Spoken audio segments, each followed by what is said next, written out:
What the SEBI does is that they are supposed to be the watchdog of capital markets.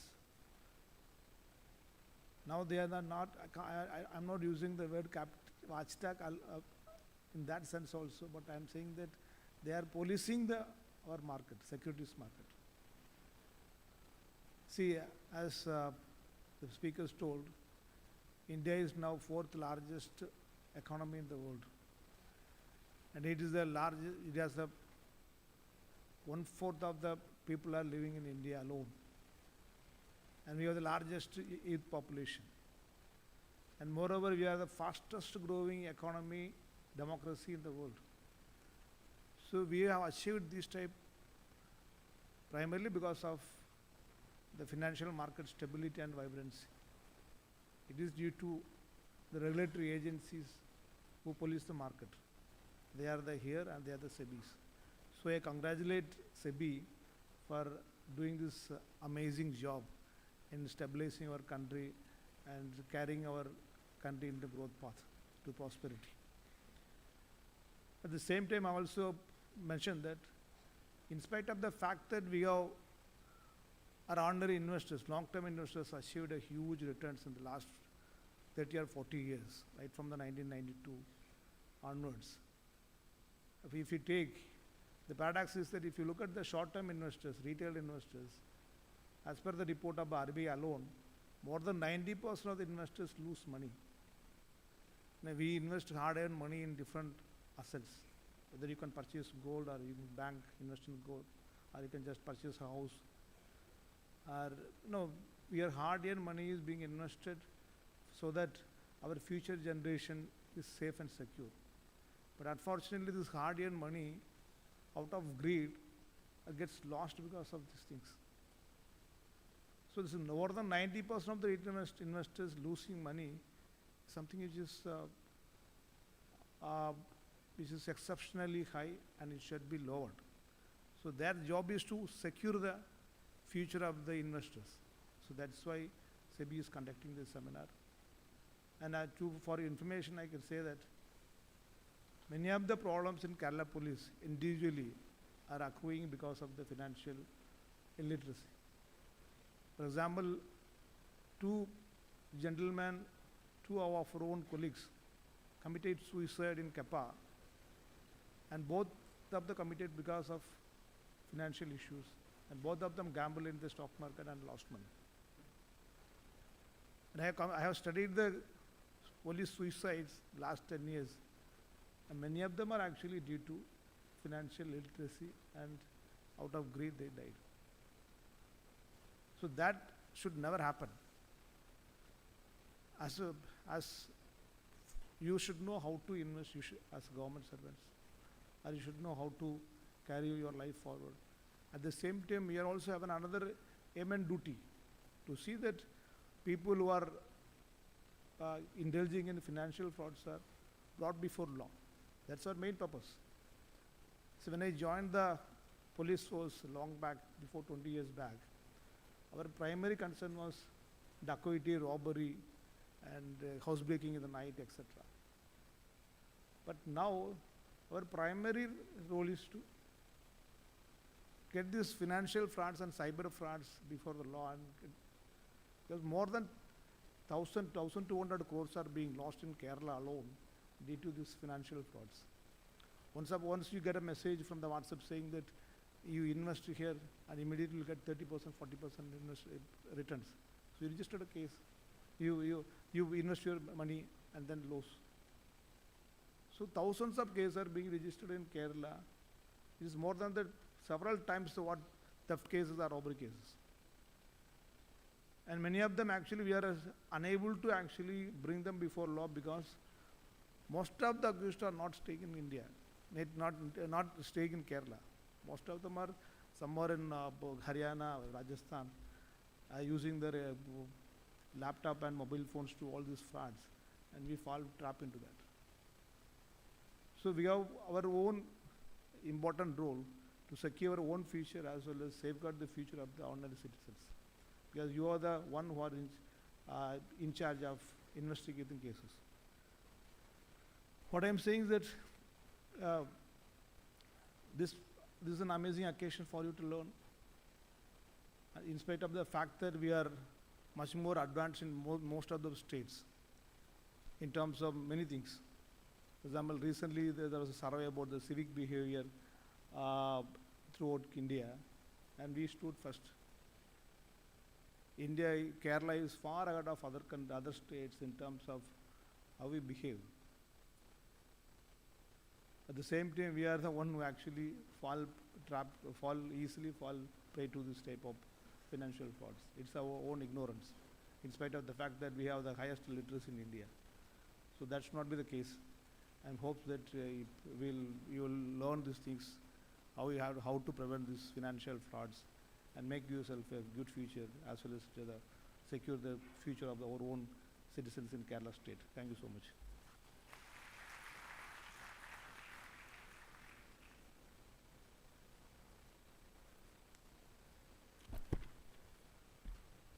Thank you so much, sir, for your knowledge sharing.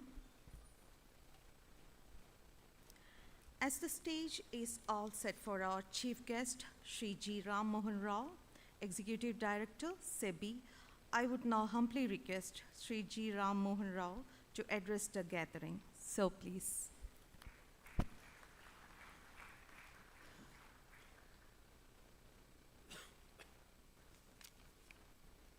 Good morning, everyone. First of all, thanks to Kerala Police Academy and Sethuraman sir and his team for giving us an opportunity to discuss a lot of financial matters with respect to personal financial matters with you, so that it can be enriched. Because I have seen there are a lot of statistics has already placed in front of you, but what is more important is Kerala is the one of the state where the people have earned their money by going outside the country, and they are working in Middle East and other areas, and they are earning money with a lot of hard work. But what is more important is how to do this, whatever the savings which they have done, how they should invest is more important. As SEBI, you may be, how many of you are aware or not, I am not sure, but this is like another government agency like you, but you will be enforcing the laws. Here, we are here to promote and development of the capital markets. And then second one is regulating the capital markets. And third one is protecting the interest of the investors. Interest of the investors is the person who are investing in securities market, believing that SEBI is behind them. The entire force of SEBI is MIS like exchanges, depositories, clearing corporations, brokers, or whosoever is there, whatever the entire team is behind you to protect your interest. But what is more important is you should be aware whenever you are investing. Please be aware about investing. First of all, why should we invest? Today I am earning something and I am spending something, but why should I invest? Because you should invest to protect your future, because everyone has got their own capacity to earn money up to certain age. And you have certain ambitions. That means certain things where certain financial goals will be there. Somebody to buy a house, somebody to get educated in foreign universities or IITs or somewhere where you need a lot of money. So children education and children maybe the marriages or any other events. So there are certain financial goals, certain goals are there in your life. In order to meet your goals very easily, you need to plan accordingly. What would I do if I have earned something about 10,000 rupees and I kept that 10,000 rupees in my locker in my almirah? What would happen if I had kept it in the year 2000? That 10,000 remains same. Today also the amount remains same. So what is more important is the biggest one is inflation is a most important parameter for you to invest. Assuming if you are investing, if you are keeping your savings in a bank account, how much the interest they give it to you, and what is the current rate of inflation. the rate of interest or whatever the income which you are earning should beat the inflation. If you are not, if it is not beating the inflation, it's of no use. So most important is your return should beat inflation. Second part is there is another concept called risk returns in this entire market. The amount of risk which you are taking, you will get more returns. If you are getting more returns, there's a more risk is involved in that. Assuming somebody feels that okay, somebody is giving me 3% rate of return per month, do you really give money to them? We should ensure that your principal should be protected rather than interest. And from where he is giving you money, what kind of business he is doing to give you that 3% rate of interest. It is more important. Otherwise, if you don't evaluate, the entire corpus may vanish in no time. So exercising your due diligence, because most of us, including myself, when we go to buy vegetables in the market, we just see whether they are tender, or whether they are good or not. You spend a little bit of time and then buy. Because you are investing time in the vegetables where you are going to eat today and out tomorrow. Please exercise your due diligence when you are investing, because the entire future depends upon your prudent investment. The second point which I would like to mention is, many of the people say some people are investing in derivatives or somewhere and they lost money. Please, investment is out of your savings. For me, an investor is who is making investment out of his savings, not by borrowing money. If somebody is borrowing money and then keeping as an investment in the market or somewhere, he is not actually doing investment. He is doing a business. I am not here to protect the people who are doing business, because it has got its own inherent risks are there. So for me, unless until you have to do investments only from your savings. For me, I am concerned about your savings and I am concerned about your investments. If you are taking loan from somebody else and if you are trying to arbitrage from 1% to 2%, I am not here to protect your interest, because you should be aware that there is a risk involved in that. And the most beautiful part of this capital market is we have been trying to reduce the risk of the investors. We are thinking that whosoever is investing in the capital market are matured investors. They are taking decisions by evaluating, not just blind investment. For the last few years, 3 or 4 years, where we are seeing that a lot of people got influenced with influencers, and then there are some recommendations in YouTube, some recommendations in Telegram channels or any other channels, and they are investing in that. We should not do it. Please, whenever you are doing that, if you are following someone, there is always a scope that you may fall down. When you are following, you are looking at the horizon level and you are not looking at the ground level reality.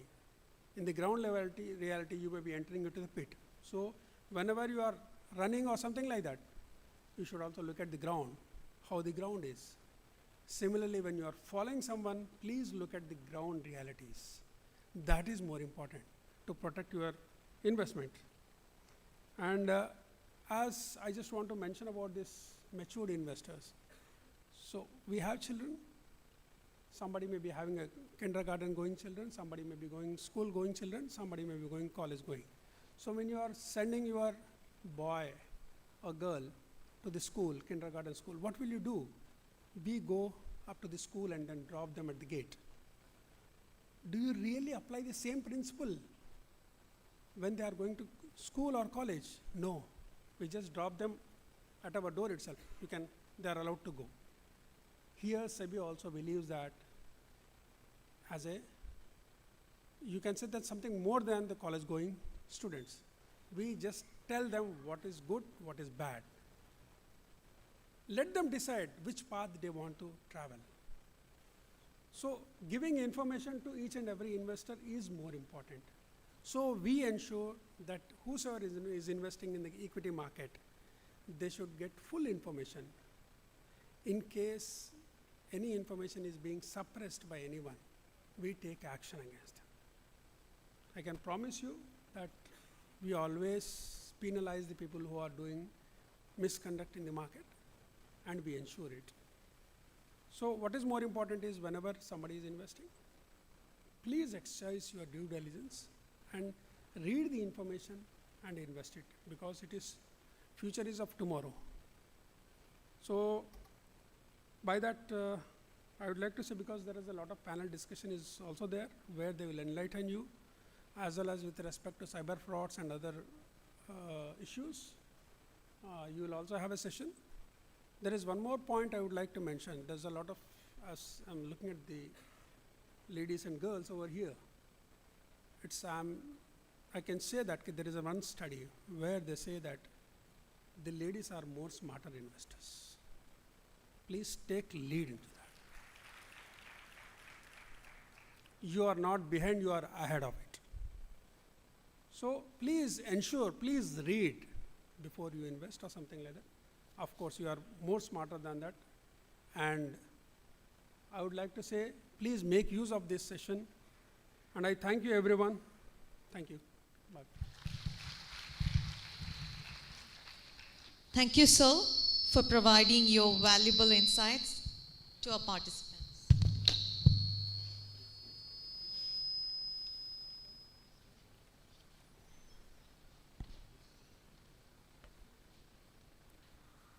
I would now request Shri Yash Gyanani, Chief Regulatory Officer, NSDL, to present the memento to Shri G. Ram Mohan Rao as a token of respect and gratitude from NSDL and NSC.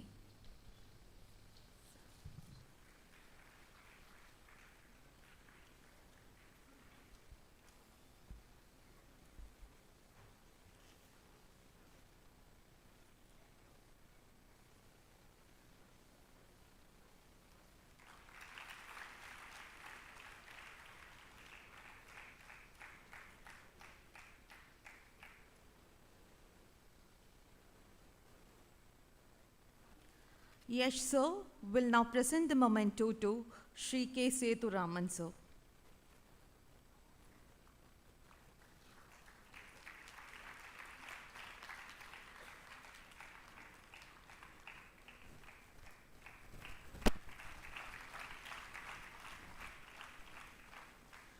Yash sir, please present the memento to Shri Suraj Mohan sir.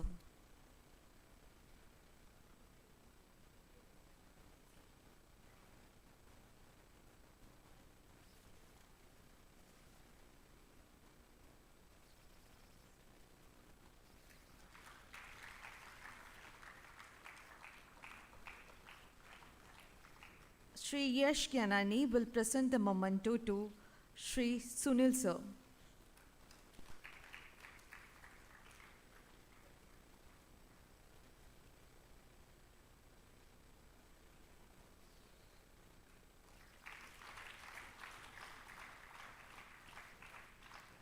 Yash sir will again present the memento to Shri Yelvin Joseph.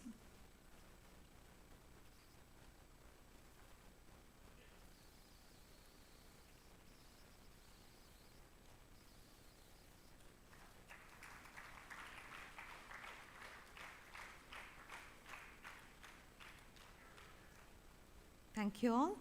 I would now request Shri Joydeep Nashkar and Shri Narayan Venkat to join our dignitaries for a group photo.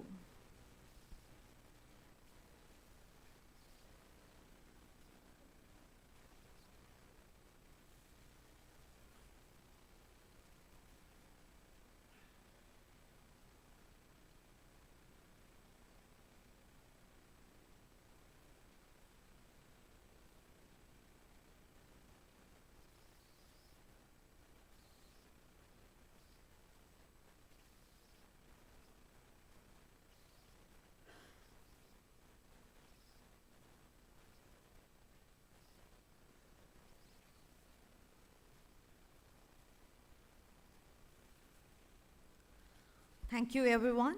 Requesting you to please take your seats in the front row as we would now have an insightful and engaging panel discussion on understanding personal finance to achieve financial independence.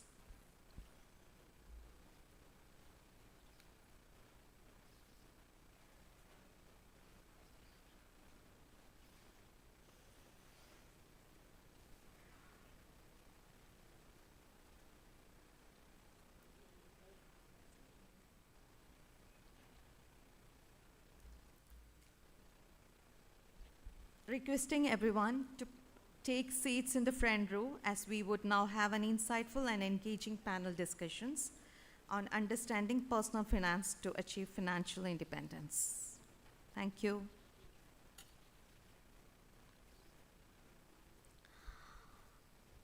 Let's now take the privilege to welcome our eminent and distinguished panelist for today, Sri Suraj Mohan, Regional Director and General Manager, SRO SEBI.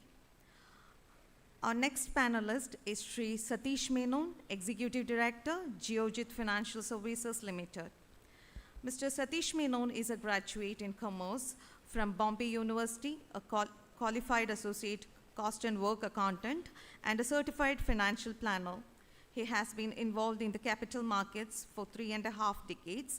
He joined Geojit in 1999 and has been instrumental in driving its business and spearheading several initiatives. He was appointed on Geojit's board as Executive Director in 2018. Our next panelist is Sri Krishnamurthy Hariharan, Head NBPS Muthoot Finance FinCorp Limited. Mr. K. Hariharan is an astute business growth and change management specialist with 26 years of successful professional stint across banking, asset management, fintech, and NBFC across India. He was instrumental in the growth of emerging affluent business in Axis Bank, scaled Axis Asset Management to greater heights, while on Fisdom, a fintech firm, he focused on bringing investment management accessible to individuals across the country. A postgraduate in business finance today, Mr. K. Hariharan is the head of need-based products and services at Muthoot FinCorp Limited, one of the India's leading NBFCs and the flagship company of 138-year-old business conglomerate, Muthoot Papachan Group. At Muthoot FinCorp, Mr. K. Hariharan plays a pivotal role undertaking innovative and strategic initiative developing tailor-made products that empower customers to meet their financial needs while enhancing their overall experience. Inviting Sri Akshay Agarwal, Managing Director, Acumen Capital Market Limited, as our next panelist. Mr. Akshay Agarwal is the Managing Director of Acumen Capital Market Limited, a leading financial services company headquartered at Kochi, having 26 branches and 800 trading centers across the country. It's a member of all major national exchanges like NSE, BSE, MCX, NCDEX, etc., and depositories like NSDL and CDSL. A stock market expert with over 30 years of experience in the field of financial markets, he is also an active investor and also trader. He appears in some of Kerala's top TV channels, CNBC TV 18, etc., and writes articles in a few finance magazines. A passionate trainer, he is also guest faculty at some of Kerala's top MBA institutes. He is the president of the Indian Chamber of Commerce and Industry, Cochin, member of the Chinmaya College Advisory Board, and of the Cochin Education Society that runs the Cochin College. He was also in the board of Indian Pepper Exchange, IPSTA. Mr. Akshay is the recipient of DC Media's Emerging Kerala Business Excellence Award 2014-15 and also the recipient of Future Kerala's Best Wealth Management Brand 2018 award. In 2019, Mr. Agarwal received the Best Performing Member Commodity Segment in South India from the National Stock Exchange of India Limited. Our next panelist, Sri Manoj Agarwal, Group Chief Compliance Officer in Angel One Limited. Manoj Agarwal is a seasoned compliance and risk management professional with over 2 decades of experience in the financial service industry. He specializes in regulatory compliance legal audit, internal controls, and risk management, ensuring adherence to the highest governance and ethical standards. Before joining Angel One as Group Chief Compliance Officer, Manoj was the Chief Compliance Officer at Appstocks, overseeing compliance, legal, secretarial, and internal audit functions. Prior to that, he spent 19 years of Cortex Securities, where he last served as Senior EVP, leading compliance, internal audit, internal controls, and secretarial functions. He has also worked at HDFC Securities and Tata Consultancy Services, further strengthening his expertise in compliance and operations. At Angel One, Manoj is responsible for developing, implementing, and managing the company's compliance framework, mitigating regulatory risk, and ensuring best practices in governance. He also represents Angel One in key industry firms, regulatory working groups, and broker associations, fostering strong relationship with regulators and market infrastructure institution, MIIS.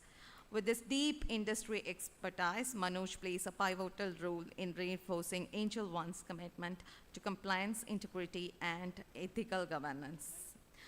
Let's give a loud applause to all our panelists for today. And thank you so much. കുറച്ച് നീണ്ട profile ആയത് കാരണം ക്ഷമയോടെ കേട്ടിരുന്നതിന് thanks.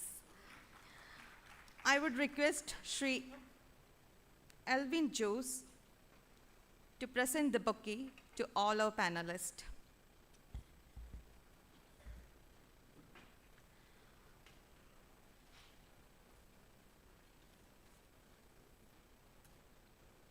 Alvin, sir, please.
Now let me take the privilege and honor to invite our moderator, Sri Narayan Venkat, Vice President, NSDL, for the panel discussion.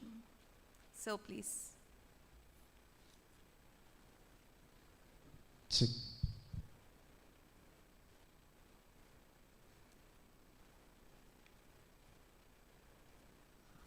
Sri Venkat currently serves as a Vice President at NSDL, National Securities and Depository Limited, India. He joined NSDL in 1999 and has over 25 years of experience in product development, advanced operations, business development, digital and learning initiatives.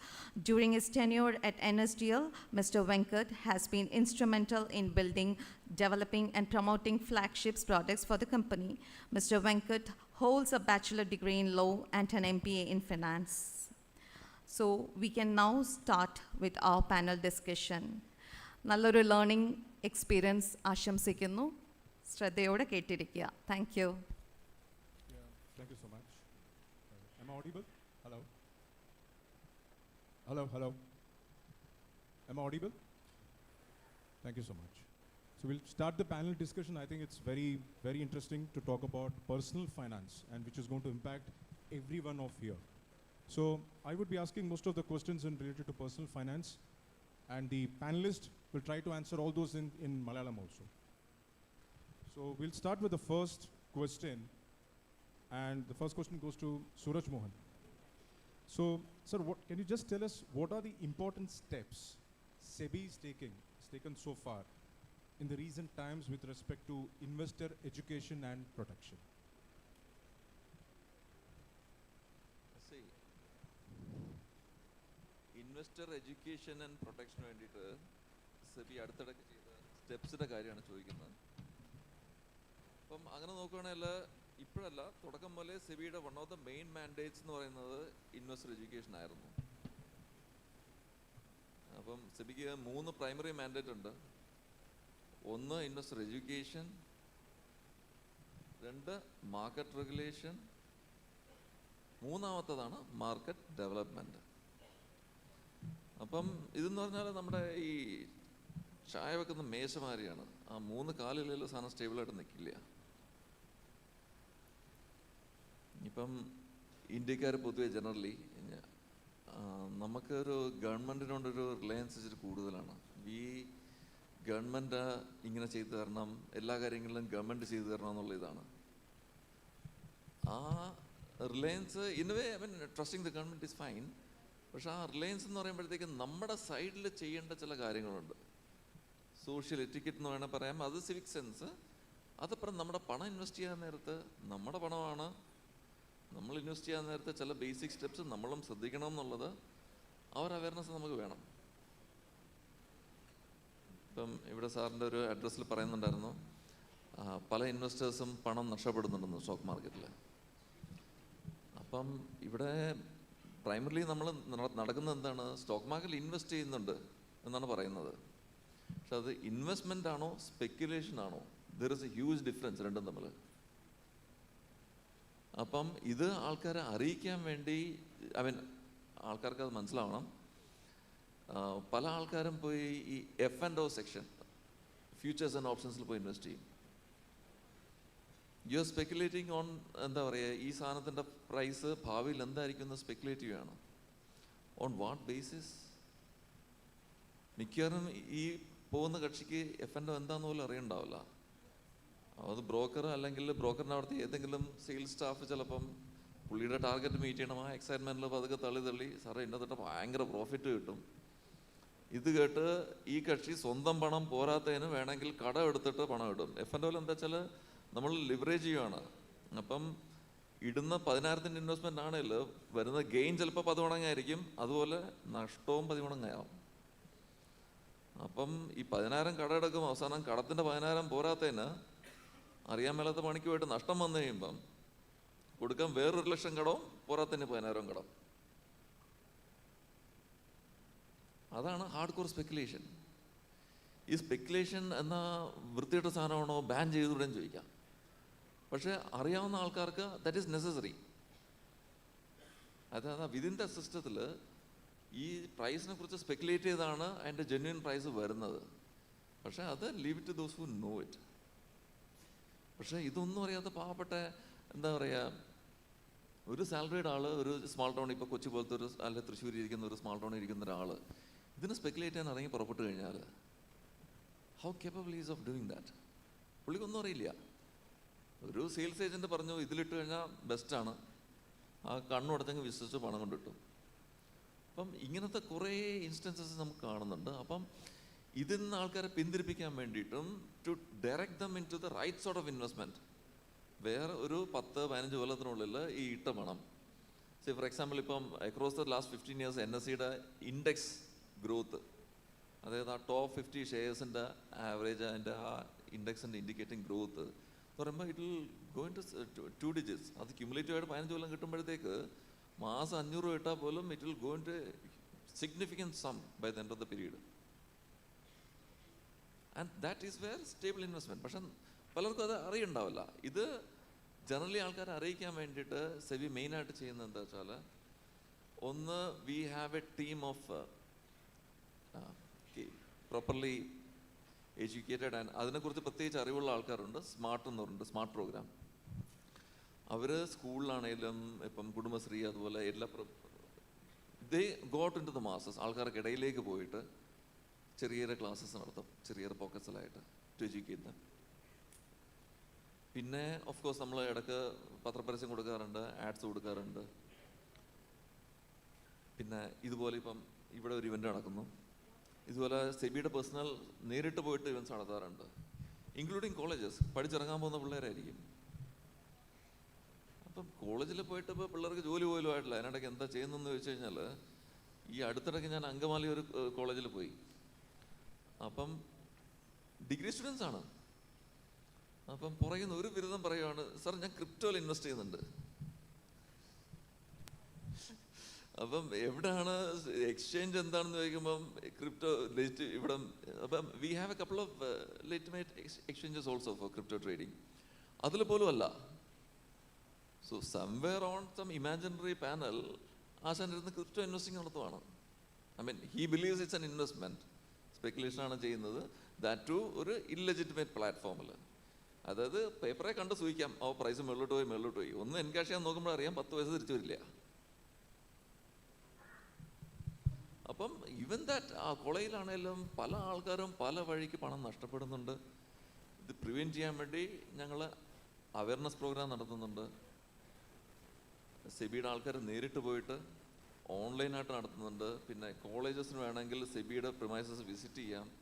അവിടെ വെച്ച് ഞങ്ങൾ കുറേ കാട്ടിക്കൊടുക്കും, detail ആയിട്ട് explain ചെയ്ത് കൊടുക്കും. പിന്നെ ഉള്ളത് whenever we get a chance to interact. ഇപ്പം ഇവിടെ ആണെങ്കിലും അക്കാഡമിയിലാണെങ്കിലും ഇതുപോലെ പലയിടത്തും ഞങ്ങൾ പോയി ചെയ്യുന്നുണ്ട്. ഇപ്പം നേവൽ ബേസ് അതുപോലത്തെ സ്ഥലങ്ങളിലും പോയി ചെയ്യുന്നുണ്ട്. So this is just N indicator of what we do. So I think, yeah, rightly said and explained about speculation and investing in some other unregulated products. Nicely explained, Suraj. I'll come to Satish. Satish, there are a lot of people here in 20s, 30s, 40s, 50s, and some more very close to retirement. So just quickly, I think I request all the panelists, I have a lot of questions to ask you. Just keep your answer as short, as quick as possible with 1.5 minutes maximum. So Satish, I just want to know what should be the strategy, like somebody is there in 20s, somebody is there in 30s, somebody is there in 40s, 50s, 60s. What exactly the strategy should be there according to their age they should invest? Good morning. Simple term lo parnja namukku oru formula undu. 100 minus the age. 100 minus the age is the percentage of your portfolio which should be in equities. That is simple. But if you go a little bit deeper, നമ്മൾ ഒരു risk profiling ചെയ്യും. നിങ്ങൾ criminal profiling ചെയ്യുന്ന പോലെ നമ്മൾ risk profiling ചെയ്യും. It is available in many of the website. നിങ്ങളൊരു 5-10 questions answer കൊടുത്താൽ it will tell you a risk profile. Basically equity market has fluctuations, it can go down. ഇത് നിങ്ങൾക്ക് ഡൈജസ്റ്റ് ചെയ്യാൻ പറ്റിയില്ലെങ്കിൽ don't come to equity market. After the risk profiling, you can understand that you are a moderate risk taker, you are a high risk taker. ഇവിടെ നമ്മുടെ ഫോണിൻ്റെ example പറഞ്ഞു. Same thing. പലരും അത് എന്താ പറയുക, ഒന്ന് ആരെങ്കിലും കാണിക്കാൻ വേണ്ടി ഇപ്പം the kind of advertisements we are expose to, we are forced to spend. എപ്പോഴും സ്റ്റിമുലസ് ഉണ്ട് പോകാൻ. അപ്പുറത്തെ ആൾ ഫോറിൻ ടൂർ പോയി, അപ്പം EMI എടുത്തിട്ടായിരിക്കും ഫോറിനർ പോകുന്നത്. So you have to think whether is a compulsive need to do that or not. ഒരു 4 ദിവസം ട്രിപ്പിന് പോയി തിരിച്ചു വന്ന് 2 കൊല്ലം EMIയുടെയാണ്. പക്ഷേ ഇതിനൊക്കെ ഈ between saving and spending, one thing നമ്മുടെ പ്രൈമറി ഫോക്കസ് എവിടെ പോകേണ്ടത് വെച്ചാൽ, നമ്മൾ തന്നെത്താൻ ചോദിക്കണം, what is my focus, what is my plan. Unfortunately, ഇവിടെ whether you have an MCom or an MA in economics or an MBA, nobody is taught about financial planning. എന്ത് degree ആണെങ്കിലും കാര്യമില്ല. So if financial planning ഇല്ലാതെ what happens, we literally become slaves to a salary. Salary വരുന്നു, തലങ്ങനം വിലങ്ങനം we are spending, finally left with nothing by the end of the month.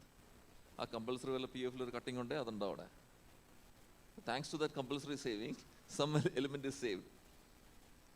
പക്ഷേ ഇവിടെയാണ് നമുക്ക് if you have a clear focus നമുക്കറിയാം okay ഇത്രയും I need to put as emergency, എന്തെങ്കിലും ആശുപത്രിക്കാർ എന്തെങ്കിലും വന്നാൽ ഐ നീഡ് ദാറ്റ് മച്ച്, ഇത്രയും probably I can invest somewhere. കുട്ടികളുടെ എഡ്യൂക്കേഷൻ ആവാം, ഭാവിയിലേക്കുള്ള റിട്ടയർമെൻറ്റ് പ്ലാനിങ്ങിന് വേണ്ടിയിട്ടാവാം.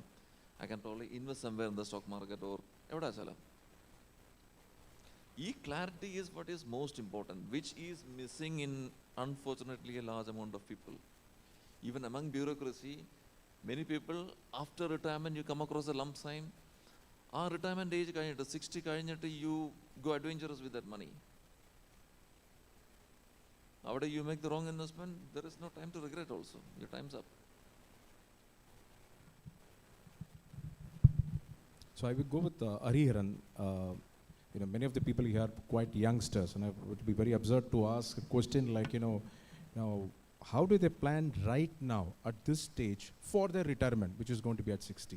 So if somebody in the age of 25, 30, and you say that you start planning right now for retirement, and why is that important that we should start planning right now? Okay, very good question. See, it's an eminent truth that as we grow in life, as we grow in our career, our salary increases, our income increases. But does it mean that our savings increase? It doesn't increase. Our expenses only is increasing. Why that is so? Because obviously with the increase in the income, our lifestyle increases. Okay, this is there for everyone. Okay, now വീട്ടിൽ നാളെ ഒരു sofa വേണം, അല്ലെങ്കിൽ ഒരു ചെറിയ വണ്ടി ഉണ്ട്, ഇന്ന് നാളെ ഒരു വലിയ വണ്ടി വേണം. Okay, these are the normal requirements. Okay, so കുട്ടികൾ വന്നിട്ട് ഇന്ന ഒരു സ്കൂളിൽ പോവുക, നാളെ ഒരു വലിയ സ്കൂളിൽ ഇടണം. So all these are there. So our expenses increase. And what happens is when we retire, that point of time, obviously we may be sacrificing some of the lifestyle requirements, but again, there will be lot of expected and unexpected expenses because we are aged. That point of time, health issues may also come in. So how will we be able to manage? ഒരു സാധനമുണ്ട് which is a killer, and it is called inflation. പണം പെരുപ്പ്. Okay, so ഞാൻ ഒരു example തരാം. ഒരു 10 ലക്ഷം രൂപ at the rate of 4% 4% ഇൻഫ്ലേഷനിൽ 30 വർഷം കഴിഞ്ഞിട്ട് അതിൻ്റെ വാല്യൂ എത്ര ആയിരിക്കും അറിയോ? അതിൻ്റെ വാല്യൂ വന്നിട്ട് അതിൻ്റെ വാല്യൂ 3.5 ലക്ഷമായിരിക്കും. ഇന്നത്തെ 10 ലക്ഷം at 4% will be valued at 3.5 lakhs. But at the same time, so it is important that we have to save now. Now, where we should save, how we should save. See, understand the financial products. There are a lot of SEBI-approved financial products. Please go there only. Like there are mutual funds, there is gold, there is gold investment, the stock market, there is multiple other avenues. But then take the I feel that as we go to a doctor when we are not well, we should go to a financial consultant and take his advice before investing. At the same time, it is important that we should read. It is important we should read. Okay, we should not be literate, we should be educated. That is important because it's finally concerning our own money. Another thing which I wanted to mention is that ഒരു 10 ലക്ഷം. Now why I am saying, കാശ് നമ്മുടെ saving അക്കൗണ്ടിൽ ഇരുന്നാലും okay ആണല്ലോ അല്ലേ? ഇല്ല. Reason being ഒരു saving അക്കൗണ്ടിൽ we are getting around 3.5% around interest. നമ്മുടെ inflation itself is around 4.5%. So do we need a higher returns to compound our business, compound our money? Yes. Say or magic parayam, magic of compounding. I'm just telling you, this is not an investment advice or anything. This is just for an example. It would be 10 lakh invested at the rate of 20% for 30 years. You know what will be the value after 30 years? We have to give time to the investment. That is the reason why I'm coming to why I'm giving this example is because why you have to invest when you are very young. To give that to prove this is why I am giving this example. 30 years vare oru 10 lakham rupa at the rate of say for example 20%. invest ചെയ്താൽ how much you will get? You will get around 24 crores. But at the same time, this 20% becomes 23%. Or മൂന്ന് ശതമാനം മാത്രം increase ആകാനുണ്ടെന്ന് വെച്ചോ. You will get, what you will earn is approximately 50 crores. And if 23% becomes 26% over 30 years, the same 10 lakhs will get you 102 crores. Okay, this is the power of compounding. So what is important is that invest early, be educated, and diversify your assets so that you are mitigating risk.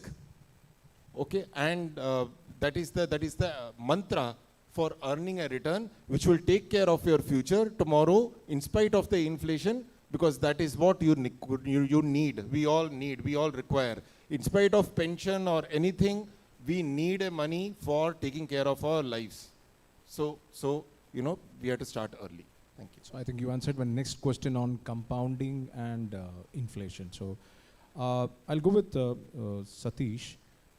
What are the general mistakes typically an investor does while he is investing? General mistakes which an investor should avoid.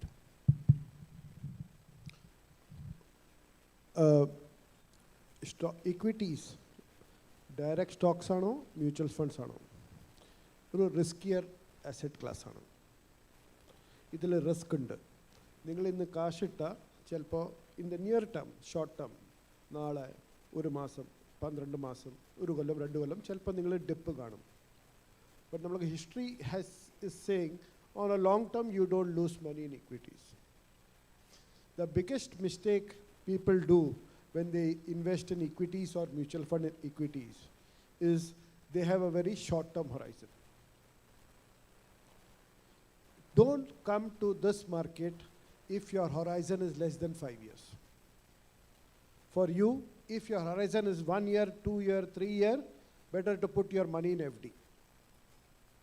Come to equities market only if it is 5 years and above. And history says, if you are invested in 5 years, there are of course instances if you put in the peak, rare instances of you losing money if the horizon is more than 5 years. The biggest mistake is coming for a short term in the equities market. Point number 2, if you want to make wealth for yourself, technical Malayalam choicha enki parayan pattilla. If you want to make money for yourself, there has to be a good percentage of your portfolio into equities. നിങ്ങൾക്ക് 10 ലക്ഷം രൂപയുണ്ട് നിങ്ങളുടെ കയ്യിൽ, നിങ്ങൾ 10,000 rupees equity ഇട്ടാൽ it will not change your profile. If you want to make your life better, you need to have a larger percentage of your portfolio in equities. Then the returns will make your life better. So 2 things. One is, don't come to the market if it's less than 5 years. Second, if you want to make a meaningful difference in your lifestyles, retirement, etc., put a larger percentage in equity only for a long term. Yeah, I'll go with Manoj.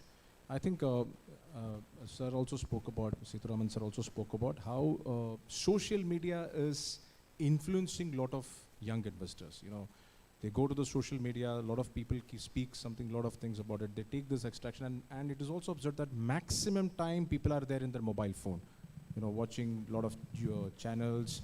And why is it influencing? So while we are there in social media, what are the important precautions we should be taking that, while we are entering the securities market? What are the caution steps? Yeah, so I will take more than 1.5 minutes, Venkat, caveat for this point. Very important point that you have asked. So nowadays, social media are having both the sides, you can see, positive as well as negative. So positive, we all are aware about the positive sides where it helps you to faster information. Today, the social media is such that anything happens at a place called, any place like Kanyakumari, and suddenly you will know what happened in Jammu. So the speed at which the information passes today is immense. Like the power of social media is immense today. So when it brings a lot of advantages to us in terms of the social media, it has also have a lot of risk embedded in that. So there are some data points which I would like to speak about, wherein how social media has impacted a lot of investors. So the first and foremost thing is, let me just interact with some of you. How many of you are having, account on Insta, Facebook, Twitter? I'm sure most of you, right? So there are many influencers, which is called fin influencer, which comes on the social media and starts speaking about the profits that they make. I have never seen any fin influencer who has come on the social media and said that, look, I have made so and so losses in the market. Everybody is coming and claiming that they are expert, they are making monetary gains, they are making this and they are making that. And what happens, I go back to my first point where due to lack of the financial literacy among the youngsters or among a lot of investors, people fall prey to that. The RBI data which was released in the month of March 24 suggests that the people have lost 15 billion rupees. The amount is very high amount. It's there on the RBI website also. The people have lost 15 billion rupees by falling prey to the cyber security fraud. Not only that, even as a regulator, SEBI, which is there, they have passed 155 orders against the fin influencers. These are some of the numbers which I am trying to say that how social media has impacted the lives of many investors. Out of 155 order, you'll be surprised to see that 111 orders which are there passed by the regulator are against the unregistered investment advisor. Now what does it mean? That means these are the people who does not possesses the requisite qualifications, requisite knowledge, which has been mandated by the regulator to say that in case you want to give any advice to any person, you have to have certain kind of certification, certain kind of registration, then only you can provide advice to the people. Now 111 means 71% of the order which has been passed is against the unregistered investment advisor. This itself is a very, very high number, which also depicts that we have to be very, very cautious when we rely on the advice that has been given by the so-called fin influencers which are coming on the social media. Another important data, if you will see, from October 2024 till date, SEBI has removed some 70,000 misleading advertisement, misleading posts with respect to the market from the social media site. So why I am talking about all this number is, Venkat, just to sensitize the fact that anything and everything that we see on the social media today with respect to the profits, with respect to the gyan, so-called gyan that you people get in the social media, we should not believe blindly. We should consult the financial consultant who are SEBI approved one and then take the decisions based on that. One more study done by the CFA institutes on 51 influencers, so-called influencers which are coming on the social media. 33% of them did not possess any requisite qualification, and 66%, leaving only 1% who are the genuine financial influencer. Okay, I don't know how, if you apply 1% on 51, it comes to point something, but only 1 out of 55 person was having the requisite qualification to give the advice. Rest 99%, that is 55 out of 55, 54% were not having the requisite qualifications, and they misguided the investors to an extent that people have lost the huge money. That is why if you also see some of the past paper which regulator has come up, 90 out of 100 investors has lost money in the financial market. So while there is advantage, Venkat, with terms of the social media, it has its own risk, and we as an investor should be cautious about relying on the advice that has been given on the social media. Yeah, thanks, Manoj. So while we close this, the panel discussion, very quick, answer I wanted in just 30 seconds from all the panelists. I'll start with Akshay. What is the mantra for achieving the financial independence? Now, when I say financial independence means we depend on the savings what we have earned over a period of time. That can come in our 40s, that can come in our 50s, even 60s. But we don't depend on anyone. We just depend on our savings, what we have earned over a period of time. So what is the mantra? How, just quick thought about it. So mantra എന്ന് പറയുവാണെങ്കിൽ ഒറ്റ മന്ത്രയല്ല. It's multiple mantras. The best mantra is start early. അതാണ് ഏറ്റവും നല്ലത്. Because as you start early, you have more time for your money to compound. അത് വളരെ ഒരു അത്യാവശ്യം കാര്യമാണ്. Second, consistent ആയിട്ട്, regular ആയിട്ട് നമ്മൾ ഇൻവെസ്റ്റ് ചെയ്തുകൊണ്ടേ ഇരിക്കുക. നമ്മൾ SIPയിൽ ഇടുവാണെങ്കിലും ഗോൾഡിൽ ഇടുവാണെങ്കിലും നമ്മളത് റെഗുലറായിട്ട് ചെയ്യുക. ഫോർ എക്സാമ്പിൾ നമ്മളൊരു 10,000 രൂപ എല്ലാ മാസം 20 കൊല്ലത്തേക്ക് SIPയിൽ ഇടുവാണെങ്കിൽ ജസ്റ്റ് 12% ആണെങ്കിൽ നമുക്ക് 1 കോടി രൂപയാണ് 20 കൊല്ലം കഴിഞ്ഞിട്ട് കിട്ടുന്നത്. 10,000 രൂപ എല്ലാ മാസം ഇടുവാണെങ്കിൽ. ഇത് തന്നെ നമ്മളൊരു 10% ഇൻക്രിമെൻറ്റ് എല്ലാ കൊല്ലം ചെയ്യുവാണെങ്കിൽ ഈ 1 കോടി 2 കോടിയായിട്ടാണ് മാറുന്നത്. അത് നമുക്ക് എല്ലാവർക്കും ഇവിടെ ഇരിക്കുന്ന മിക്ക ആൾക്കാർക്ക് ചെയ്യാൻ പറ്റുമായിരിക്കും. So one, invest early. Two, invest regularly and ചെറുതായിട്ട് കീപ് ഇൻക്രീസിങ് യുവർ ഇൻവെസ്റ്റ്മെൻറ്റ്. വലിയതല്ല, ഒരു 10% എല്ലാ കൊല്ലം ചെയ്താലും ഫൈൻ. മൂന്നാമത്തെ കാര്യം, ഡൈവേഴ്സിഫൈഡ് ആയിരിക്കണം. എല്ലാ പൈസ ഒരു അസറ്റിൽ ഇടരുത്. You should have multiple assets. ഈ 3-4 കാര്യങ്ങൾ മാത്രം ചെയ്താൽ നമ്മുടെ ലൈഫ് സെക്യൂർ ആയിരിക്കും. വളരെ സിമ്പിളാണ്. Invest regularly, consistently over a long period of time. Invest ചെയ്യണ assets should have higher returns than inflation. ഇത്രേ ഉള്ളൂ. വളരെ സിമ്പിൾ മന്ത്രയാണ് അത്. Yeah, well said, Akshay. I think Satish, now you can share your thoughts quickly. എല്ലാം പറഞ്ഞു കഴിഞ്ഞു. Just to add, start early, of course, very good. Disciplined investment, very good. Periodic investments, very good. Don't come to the market if you do not have 5 years. Wealth is equivalent to health. You are all from police. You need to take care of your health. Body, ഒരു ദിവസം 2 ദിവസം ഒരു മാസത്തിൽ ഉണ്ടാവില്ല. വെൽത്തും ഒരു ദിവസം ഒരു മാസം 2 മാസത്തിൽ ഉണ്ടാവില്ല. ബോഡി ഉണ്ടാക്കാൻ ഡിസിപ്ലിൻ വേണം. വെൽത്ത് ഉണ്ടാക്കാനും ഡിസിപ്ലിൻ വേണം. ബോഡി ഉണ്ടാക്കാൻ പേഷ്യൻസ് വേണം. വെൽത്ത് ഉണ്ടാക്കാനും പേഷ്യൻസ് വേണം. ഇതുണ്ടെങ്കിൽ you will easily make your body as well as wealth. Very nicely explained, like how health and wealth is there. Fantastic. Here, and I'll just go upon you. You will also give some of the mantras for that. I think what Satish said is what he covered everything. I will only say that, including that, I'll say start early. Because, yes, patience is one part, but starting early is important because that somewhere mitigates the risk. There is an investment guru called Warren Buffett. He has said that, out of the, if you keep investing for 10 years, you just need that 1 year, but that changes your life. So that is important. So you really don't know what is that year, but you have to be consistent, you have to be patient, and you have to keep investing. Live within your means, okay? So don't overboard. Don't take loans and invest. It is important that whatever your income is, from there you are investing so that you are keeping something for your contingency or your emergency. Then, life will be safe.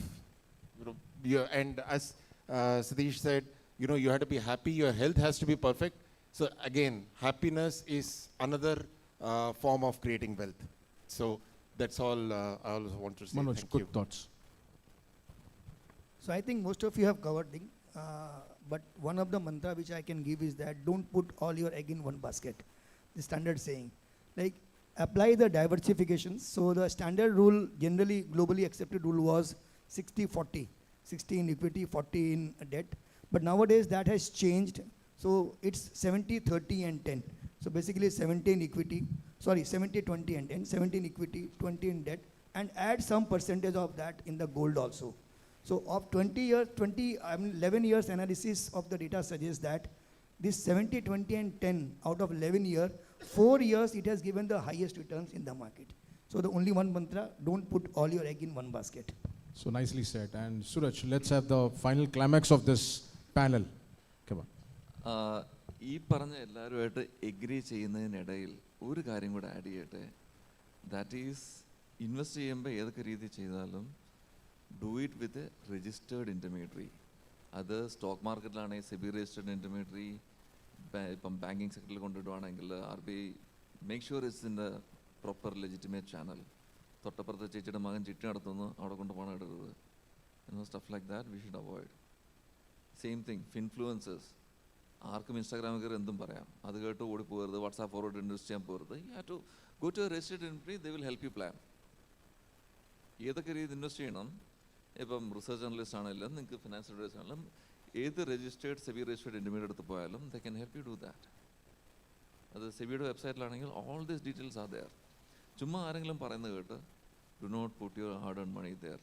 I mean, as a regulator, I can only caution people. The experts are there to guide them which way to do, but go to the proper registered intermediary.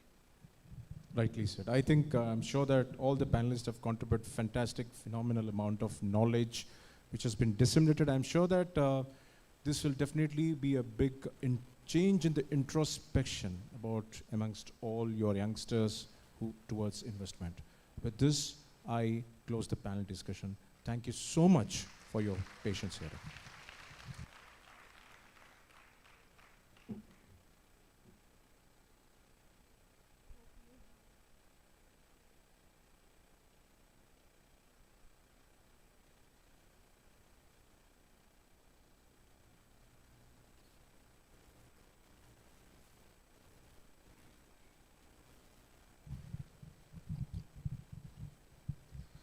Hope you had a good learning experience.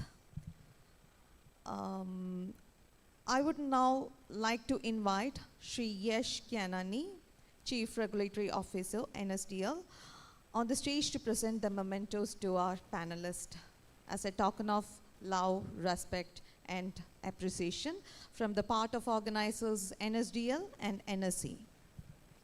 So please.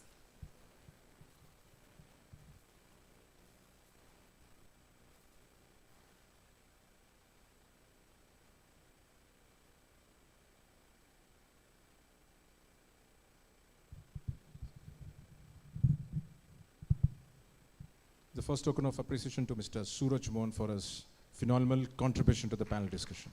Thank you so much, Suraj.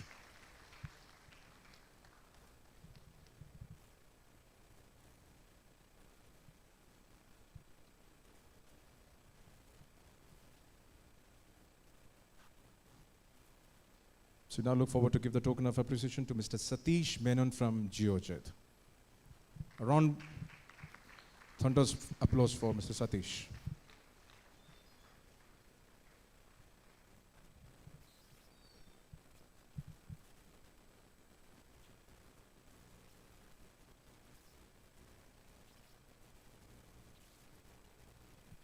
The next token of appreciation is to Mr. Krishnamurthy Hariharan from Method FinCorp.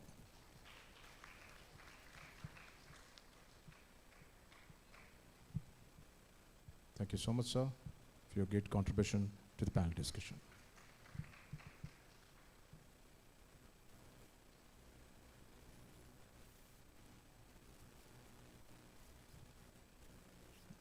We now move ahead. The token of appreciation to Mr. Akshay Agarwal from Acumen. Thank you so much. Well spoken in Malayalam. We could understand what you spoke about. A great amount of contribution.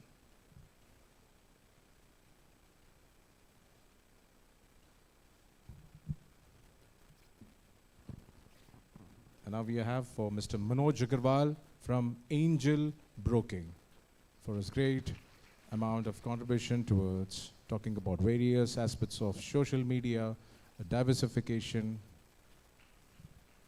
Thank you so much, sir.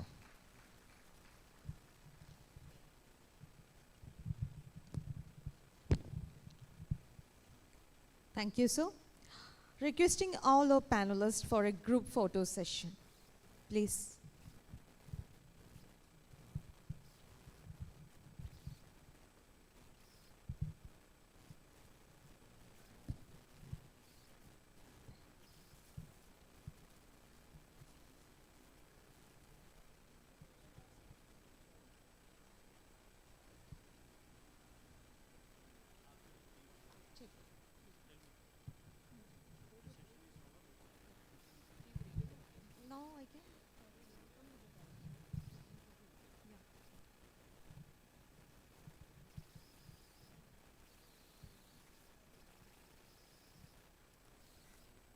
Thank you, everyone. Ladies and gentlemen, we will now take a small break for high tea, and we will resume with an insightful presentation on understanding cyber frauds and cyber scams in the digital era. Please be back in your seats in exactly 15 minutes. Thank you.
Request every one of you to assemble back. We are running short of time, so request every one of you to assemble back.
Moving on, let me take the privilege to invite Shri Jaideep Naskar, Assistant General Manager, SEBI, to address our participants on SEBI Sarathi 2.0 mobile app and SEBI Investor Certification Examination.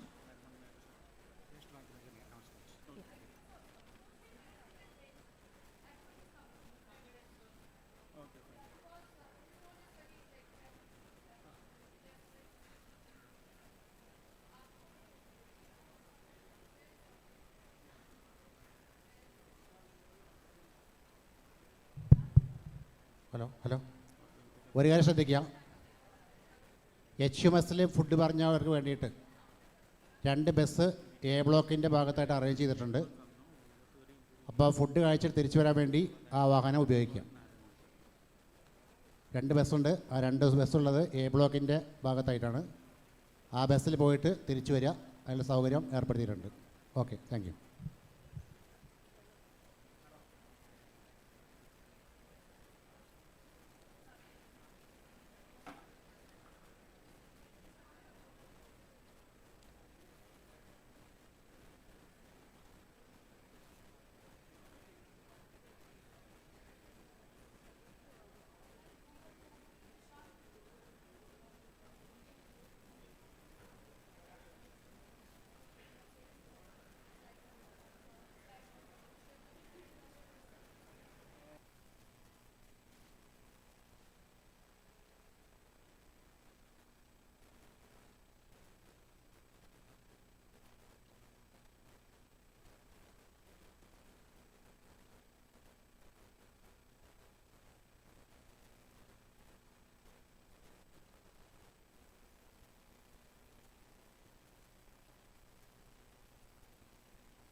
Please make it fast.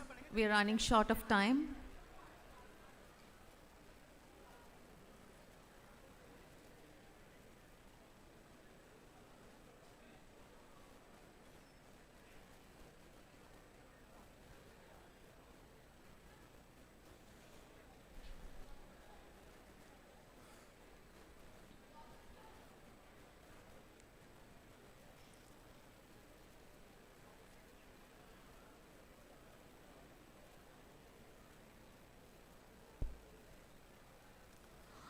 Welcome back to the learning session organized by NSDL and NSC on the theme Smart Nikshebam Bhavi Surakshitam. Now let me take the privilege to invite Shri Jaideep Naskar, Assistant General Manager SEBI, to address our participants on SEBI Sarathi 2.0 mobile app and SEBI Investor Certification Examination.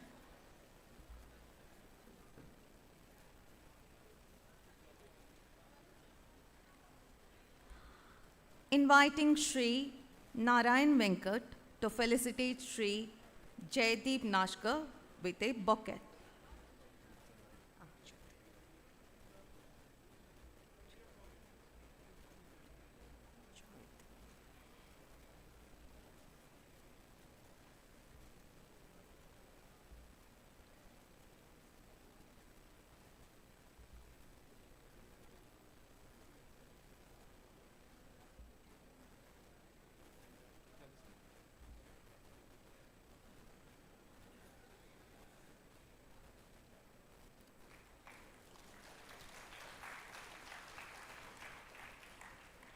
Thank you, sir. I would now like to invite Narayan Venkat, sir, to felicitate. Yeah. Sorry, moving on to the session.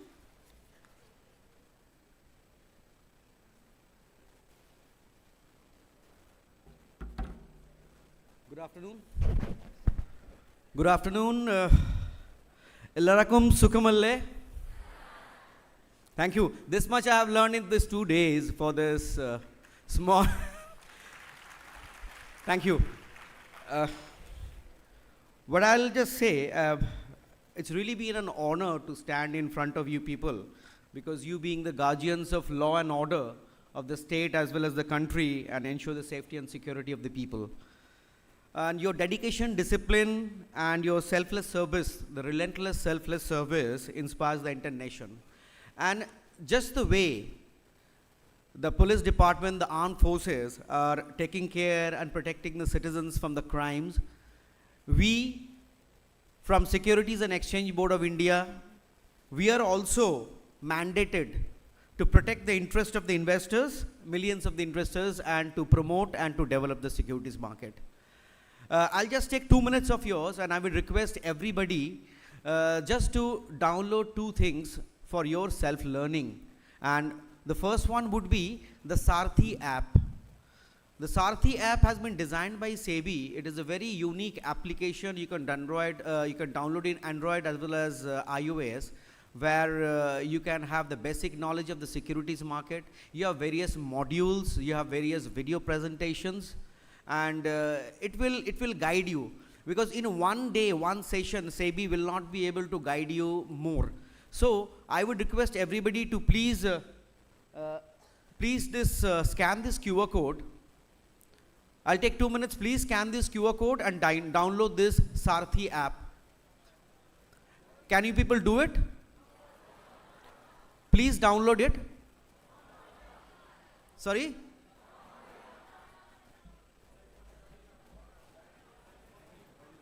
Okay. Then we will do one thing. Maybe while you're having the lunch, we will distribute this QR code. And one more thing is that there is one website, sice.nism.ac.in. This is in joint collaboration with National Institute on Securities Market, where you can give online examination on securities market free of cost. This examination will be of your personal finances, about the securities market, about your thinking. There are 50 questions and the passing mark is 25. It is completely free. I would ask our people here to give you the QR codes for this SIC, SEBI Investor Certification Exam. Now we have changed the name, Rahul, right, Rajesh? It is SEBI Investor Awareness Test and also the Sarthi app. That is also what I want to say, and thank you very much for your listening. Thank you very much.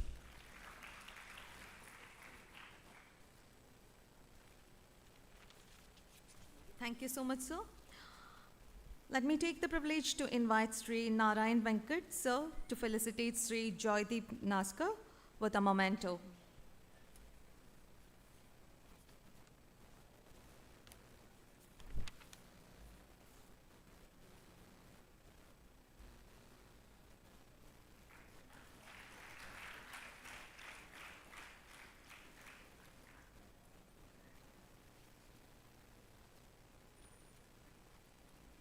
Thank you, sir. Moving forward, we'll have an insightful and engaging presentation on understanding cyber frauds and cyber scams in the digital era. For this, let me introduce our presenter, Sri Gaurav Batra. Sri Gaurav Batra is the founder and CEO, Cyberfrat Private Limited. Mr. Batra is certified cybersecurity professional, result-oriented IT and IS change leader, with more than 18 years of experience, demonstrated abilities to implement secure technical business decisions and deliver value-added solutions.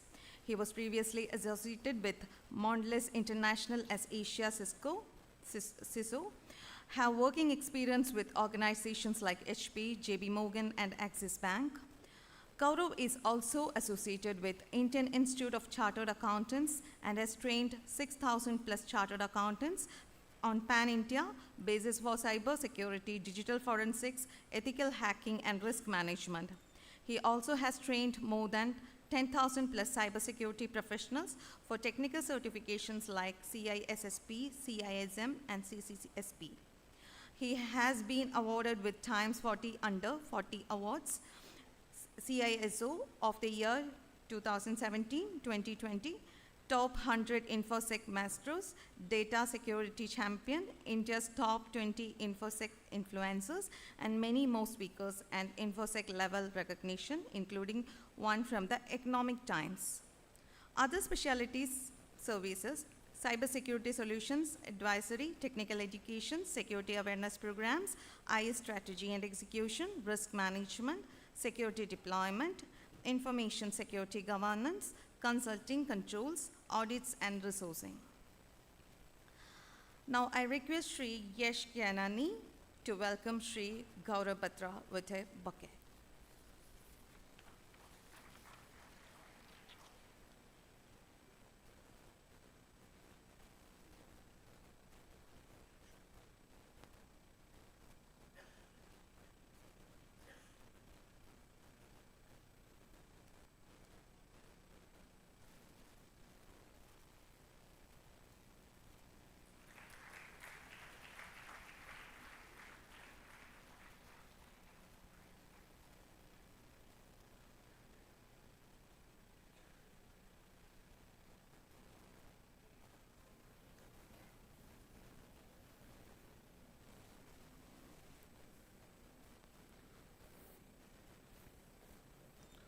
Good afternoon, everyone. Okay, good to see you all. I hope all you are awake, and right now, for the lot of good guidance we have seen from the morning, how to invest, how to save, and what I am going to talk, how to secure that investment and saving which we are going to have, right? So the topic which I am going to take another 1 hour is specifically on cyber frauds and cyber crimes. So before I dive into that, maybe a quick vibe check I will like to have. How many of you have heard about cyber crimes? Okay. How many of you have seen happening that with your neighbors, with your family members? Few of you. How many of you think this can happen with you? All of you. And how many of you think you are well equipped with the knowledge required to safeguard yourself from cyber frauds? Okay, very few of you. And what I want, after 1 hour, all of you raise your hand. That is what my agenda, that is what I want to talk on. Because today is the most crucial and most important topic. Why? Let me. Yep. So if you see on the chart, it's making news everywhere. What it says, Rajasthan doctor loses over 62 lakhs in online banking trading scheme. Okay. What is happening in the online scam? How someone just lose 62 lakhs like that? What is the modus operandi? Why people are getting trapped for this? Kerala man, the first case ever in India, lose 40,000 rupees with AI-based deepfake scams. How many of you are aware what are deepfake scams? Few of you. Okay, so you have got calls from people saying, share your OTP, invest in some scam, invest in some properties, real estate, do some trading with me. So generally what we advise, call them back, see who is calling you. Someone may call you saying that I'm, your sister, your brother, your friend, your wife has been, put it into hospital, there is some accident, and now the hospital, we need to give the money. So the advice, or you just get panic in that stage, you try to give the money, and always what we talk, call them back, see who the person is, okay? Now the next thing, think when you call, it's your sister, your brother actually sitting in there, there's coming in, and you believe. So what happens after that? You give all money, right? So that is the new age, next level fraud, where someone will not just call you, but they will video call you. That is where the deep fake comes in picture. And the very first case has been done here. Someone from Singapore called a man saying, hi, I am Bala, your friend. I am actually in need of 1 lakh rupees urgently. And that person is talking to the other person on the video call. Okay, just imagine. So video call, you are talking and you say, okay, I don't have 1 lakh, but I have 40,000, so I will be transferring you immediately. And he said, so, okay, I'm giving you another account, send me there because I don't have access to my current accounts now. Because you are seeing someone on video call with your, you are known to him, you have spent your childhood with him, and you will trust, you will believe, you will transfer the money. Later, just you will realize it was a fake AI-based call. Can you imagine? It's not just an OTP call, it's not just a voice call, it's someone known to you talking to you directly on the phone. How this work, okay, just for your education, how many of you have played the games like Pokemon Go, or how many of you are using Snapchat? Snapchat, heard of this application, right? What it do? It puts filter on your face, right? So now with the deepfake technology, what happens? Your face is getting recorded. Like if I'm talking to you right now, you make a video of 2 minutes of mine, you will create a deepfake out of it. And next time, when a person calls you, they will put a filter on it of my image, and he's just talking. And you will feel it's me who is talking to you. That is where the deepfake works. So this is most important because the crimes are moving in this direction because we are advising people to believe on video call instead of just a voice call. And here, the next level, video calls are also not secure and safe. That is where the deepfake, in so far, one case which has already been done, but that is where we should be aware of. It's going to happen more and more often. Okay, so what we can do, always trust if you call back. That is the one learning you can have. Any unusual call, any unusual video thing which you are not expecting, just give a call back and then believe in that. Mumbai woman lost 20 crores in digital arrest scam. Heard of digital arrest? You know anyone who got digital arrested? So the people who are doing this are observing how police behaves, what are the tone they are using, how to work or look like them.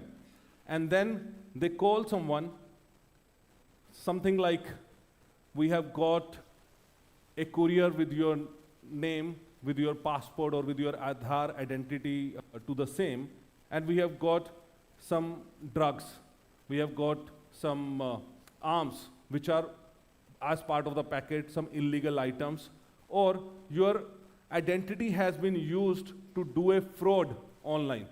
So you're simply just getting a call, and where there's, because your identity has been associated with this crime, now you need under digital arrest for till the time investigation is going. So the very first thing I will like to tell you everyone, as per Indian Constitution, as per the Indian law, there is nothing called as digital arrest, right? So nothing called as digital arrest at all. Still, there are crimes which are happening with the digital arrest. So the people who ask me the question, okay, a policeman someone pretending as a policeman calls you and say you are digital arrest, and after that, how the money is going out? That's the biggest question, right? So we have seen here 20 crores. No one will give 20 crores like this, right? So we have seen cases from 40,000, 1 lakh, 2 lakhs to 7 crores to 20 crores. Why is someone, if calls, like I'll tell you, if the police comes at your case as well, they take you in the custody, you will not give 20 crores. And someone just calling you, making you digital arrest, why you will give 20 crores? So what happens here? In the first call, because this is something you need to go and tell everyone, even if someone calls you as, under the digital arrest, how they do digital arrest, that is important. So in digital arrest, they ask you to be online from your mobile or from your laptop. So now, if you come online, how they will see you? They will ask you to come on Teams, Skype, Zoom, okay? Maybe that is a common platform, or they will give you a link, which is with the name of police ID, maybe let's say some fake link with the name of Kerala Police, and they say, okay, this is the link, here you will need to go and switch on your video. So what happens when you actually click on that link installs a spyware laptop or on your mobile. Now they have access to all your information, access to what all you are doing, what all connections you have, what kind of money you have, what kind of information you are exchanging on the email. Combining that, they will start blackmailing you. They will start profiling you. Okay, so this case when it happened, right, it's not the immediate money transfer. The person was not even digital arrest for 60 days. The money transfer took 60 days to, get in there. They start blackmailing you with the things which you want to hide from the world, right? So it is just a scam where you have been arrested, your information has gone out, and to protect your information, you are paying. And this is specifically been targeted to the high net worth people who have big investments, who have big money with them, who have some secrets possessing or confidential information for the organization. So all those people are getting trapped here. Then another scams which are saying from the cryptocurrency, 47.47 lakhs in cryptocurrency frauds. In India, people are not aware what cryptocurrency they should be investing in, which exchange is good, is it legal or not. All those, we have heard about the influencers talking like, that was a good number I got today, that 1 out of 55 actually have the information right, that they possess the right kind of knowledge. But what happens when they ask you to invest? They are not even aware, they are not even known about those platforms. They are just paid to promote, right? Someone will call them and say, okay, I will be giving you, 1 lakh rupees, make a reel about my platform. So now there are many followers they have who invest the money based on just that influencers. So you need to know those influencers are not giving you the right advice. Those influencers are just doing paid ads without a mark that it's an advertisement. So that is maybe an investment, advice which I will like to give to the SEBI officials and NSE as well. That should be a notice, or that should be a mandate for all those influencers, that when they are talking something which is paid, they should mention that it's an advertisement instead of just information. So that is, I think, the biggest thing people are not able to make, because when I look into an advertisement, I know it's an ad and I have to see if I want to buy it or not. But when it's not an advertisement, I believe this is the information which is useful to me. So that is the one thing which we need to look into. Chandigarh man gets WhatsApp call from a scammer, gave away 57 lakh rupees. So now WhatsApp frauds. All of you are using WhatsApp, right? How many of you just believe someone messaging you with your friend? Let's say if someone message you today, okay, I'll tell you a simple modus operandi and how it works. I will look into, so this is called profiling, and another term which we call is the cyber stalking. And it's not just limited to these small 5,000, 10,000 frauds. As we said, the example is of 57 lakhs. So what happens here?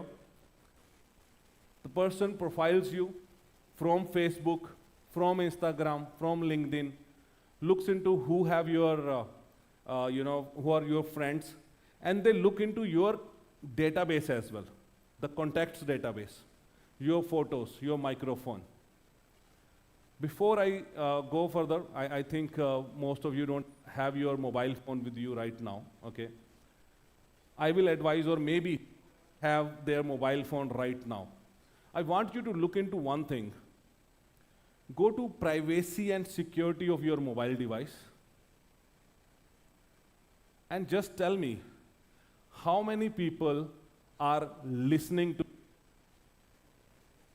Is it only this audience or more? The average statistics which I have, it's one person in, that's 1/4. So average, okay, one mobile phone gives access to 14 applications. How many of you have given microphone access to calculator? How many of you have given microphone access to your banking apps, your Book My Show apps, your gaming apps? Then of course, WhatsApp, Teams, phone, they require your microphone access. But who has access to Flipkart, Amazon? And the application which I'm talking about, you are well aware of them. You know these are the applications which are on the platform, and you need to use them. But what all other applications which you are not even aware who developed them, who made those applications, and they have access to your phone, to your camera. I can simply make an application saying, today, okay, so here is the application you should install, and I will be sending you daily cybersecurity awareness tips. How many of you will download that? Now no one is saying they will download, but people generally do. And if I say, okay, if I give you an app right now, I will tell you or send you the tip that you will, minimum you are going to make 1,000 rupees. How many of you are going to download that? Okay, so that is there because you don't want to be aware, but money is there. That is where it happens. And with that application, you download it for whatever purpose. The very first thing it asks is your camera access, your mic access, your SMS access, contact details, location details. Okay? So if you don't have the mobile, the very first thing in the lunch break, you need to see what all applications have these access for you. And then I go to police or to the officials and ask how someone has my data. So these apps only take your data out, okay? They are listening to you all the time. They are watching your photos. So what happens? Is it a team who is monitoring me all the time? No. It's a automated tools, AI-based tools, okay, which are monitoring your data in real time. Whenever they find that there is something related to account, something related to transaction, something related to money, or something related to identity, which has skin visibility greater than 90%. Then they make a red alert. And then people start blackmailing you, people start calling you. Because hackers or the criminals don't want to go behind all 140 crore people. They just want to go behind where they can actually trap someone, which are easy targets. So coming to the WhatsApp fraud back, so when people have your data, they have profiled you, they have your contact access, they simply take you the internet, put it or create a new WhatsApp number, add the photo, add your name, and then send a message to all your friends stating, my mobile has been broken, okay, and I just got a new SIM, please save this number. So you are seeing his name, you are seeing his photo, okay. You have now saved that number. So most of the time when this message comes, okay, 90% of the people in India are saving those numbers.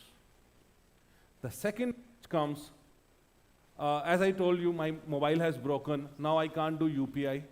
I don't have access to my net banking, okay? I'm giving you UPI of my friend. Can you transfer some money? And how many of you will just transfer? The cases are, if I talk about, it's like 1,000 crores, thousands of crores going month on month in these scams. The biggest number, if I give you, in 2025, at global level, if I talk about the frauds which are happening and the cyber damage, including individuals, including organizations, including everything, it's $10.5 trillion.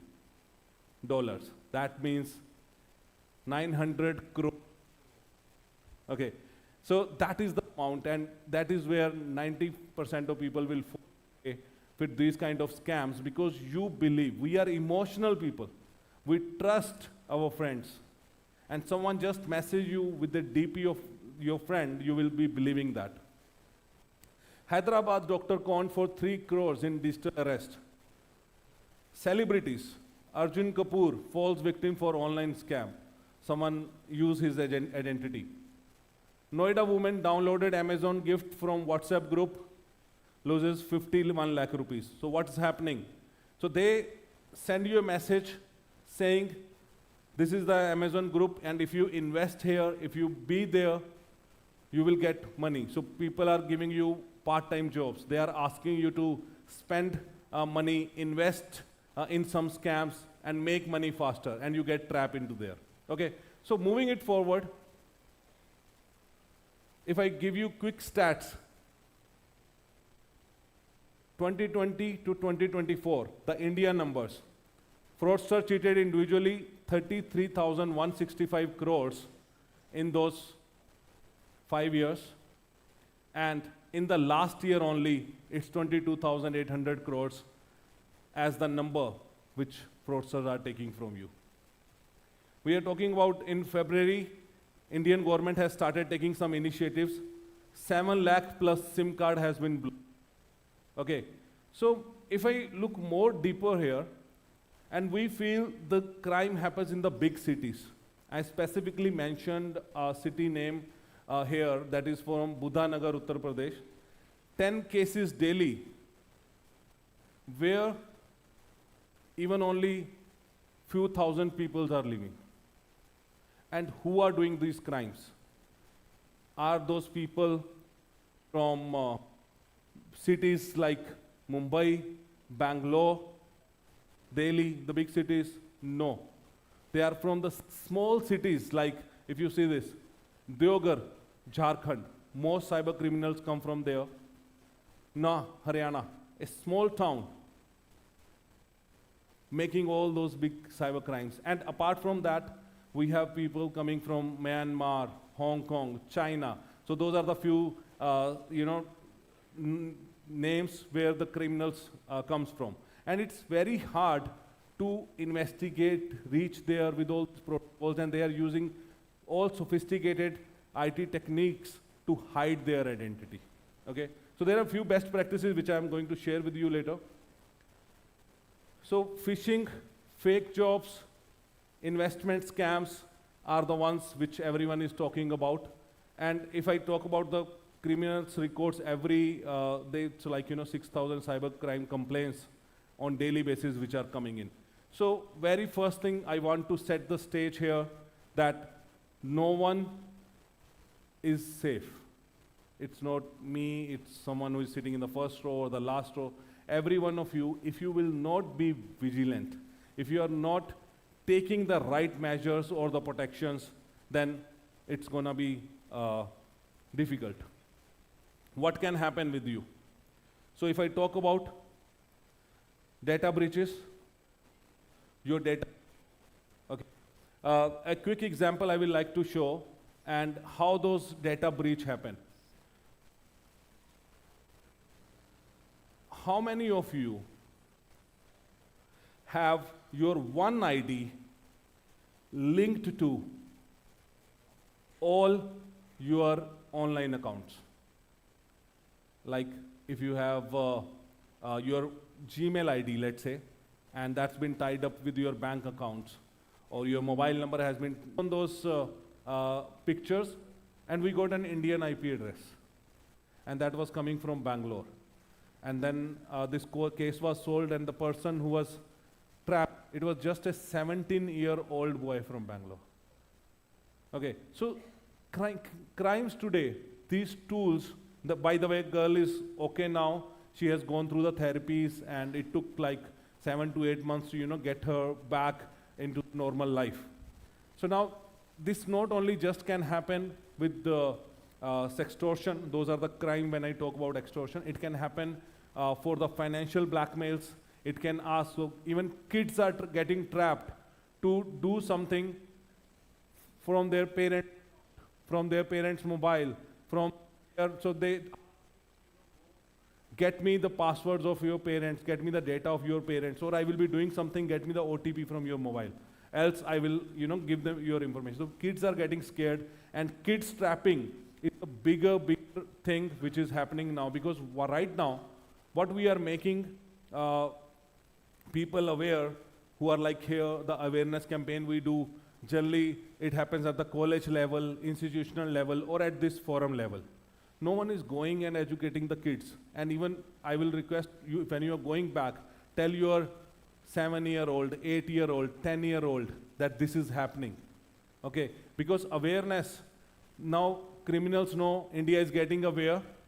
They have started trapping the kids. And from their kids, they are asking them to do some crimes, getting them some information. Identity theft, I have talked about how your data is getting leaked and how your identities are getting stolen. We are seeing reputation damage like this. Simply, I'll tell you one more case in Pune. A girl got admission in MBA class. Common scenario, people do get admissions, right? She went there from UP, she belongs, got admission in MBA, came to Pune, bought her new laptop, and when she purchased, she wanted to use some software, Photoshop, to make some projects, okay? Someone suggested her, why don't you go and use pirated software, okay? Download from this link, search Google, and most of us do. So she downloaded a Adobe Photoshop from a Googled link, which is not authentic Adobe software, and it comes for free. She installed it on her laptop and started working on it. 3 days later, on her mobile, while she was working, pop-ups started coming in. Pop-up means different windows started opening automatically of her own videos in the room, changing clothes, having food, okay, meeting with her friends, all videos. So after installing Adobe Photoshop, she was getting recorded 24/7. And nothing, she was not able to see, she don't know what happened, and a message. For my next message, till then your videos are secure, and if you don't do what we are telling you, all this will go public. Same night, the girl committed suicide.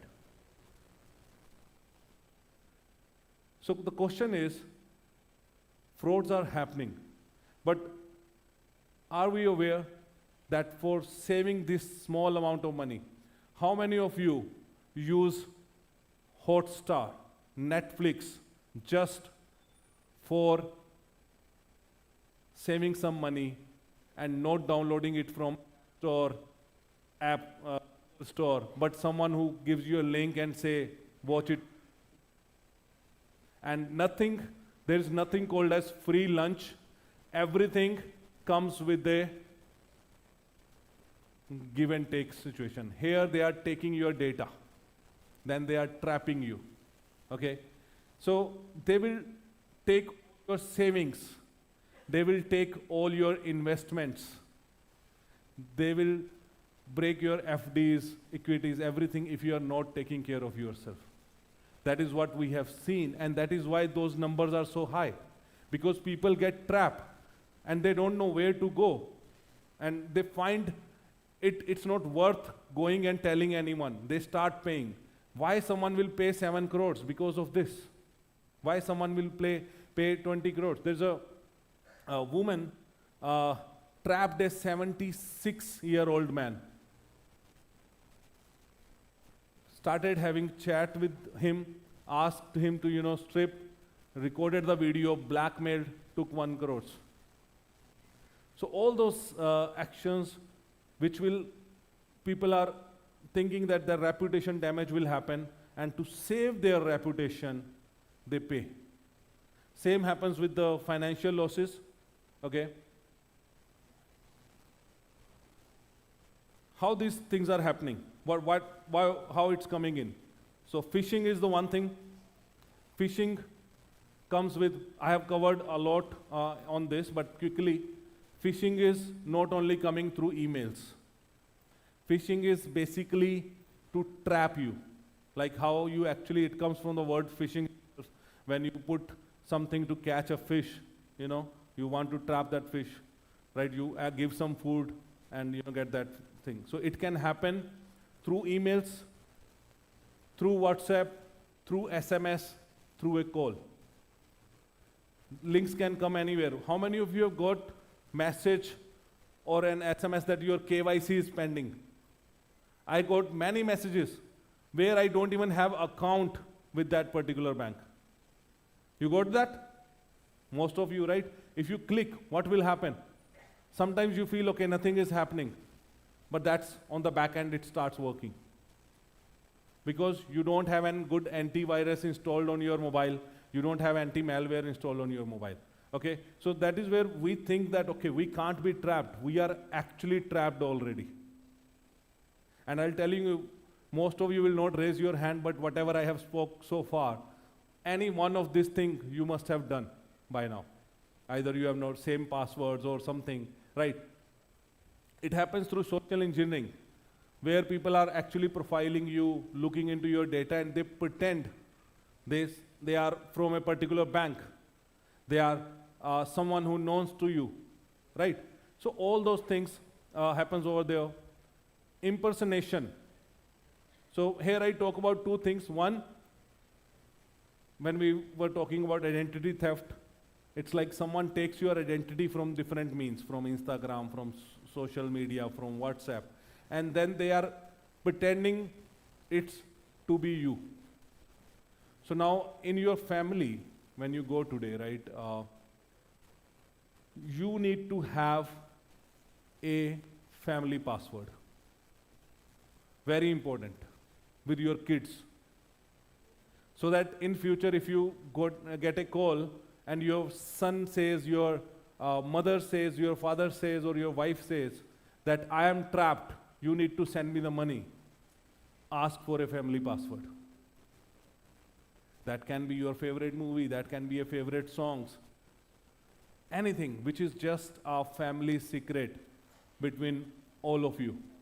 So that is the need to safeguard your family from digital frauds. Malwares, you need to have a right kind of antivirus on your mobile.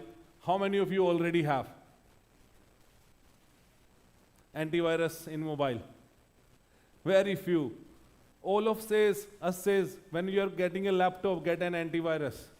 When you are getting a mobile, no antivirus. Why? End of the day, it's the same operating system, right? If it can happen to Windows, can't it happen to iOS? Can't it happen to Android? Same Norton sells antivirus for laptop, then same it sells for mobile as well. Then you will have it in your laptop and not in mobile. Okay, the another thing, when I was talking about pirated softwares, mostly when you get a laptop, you have a window, and after that you wanted to buy an office. What do?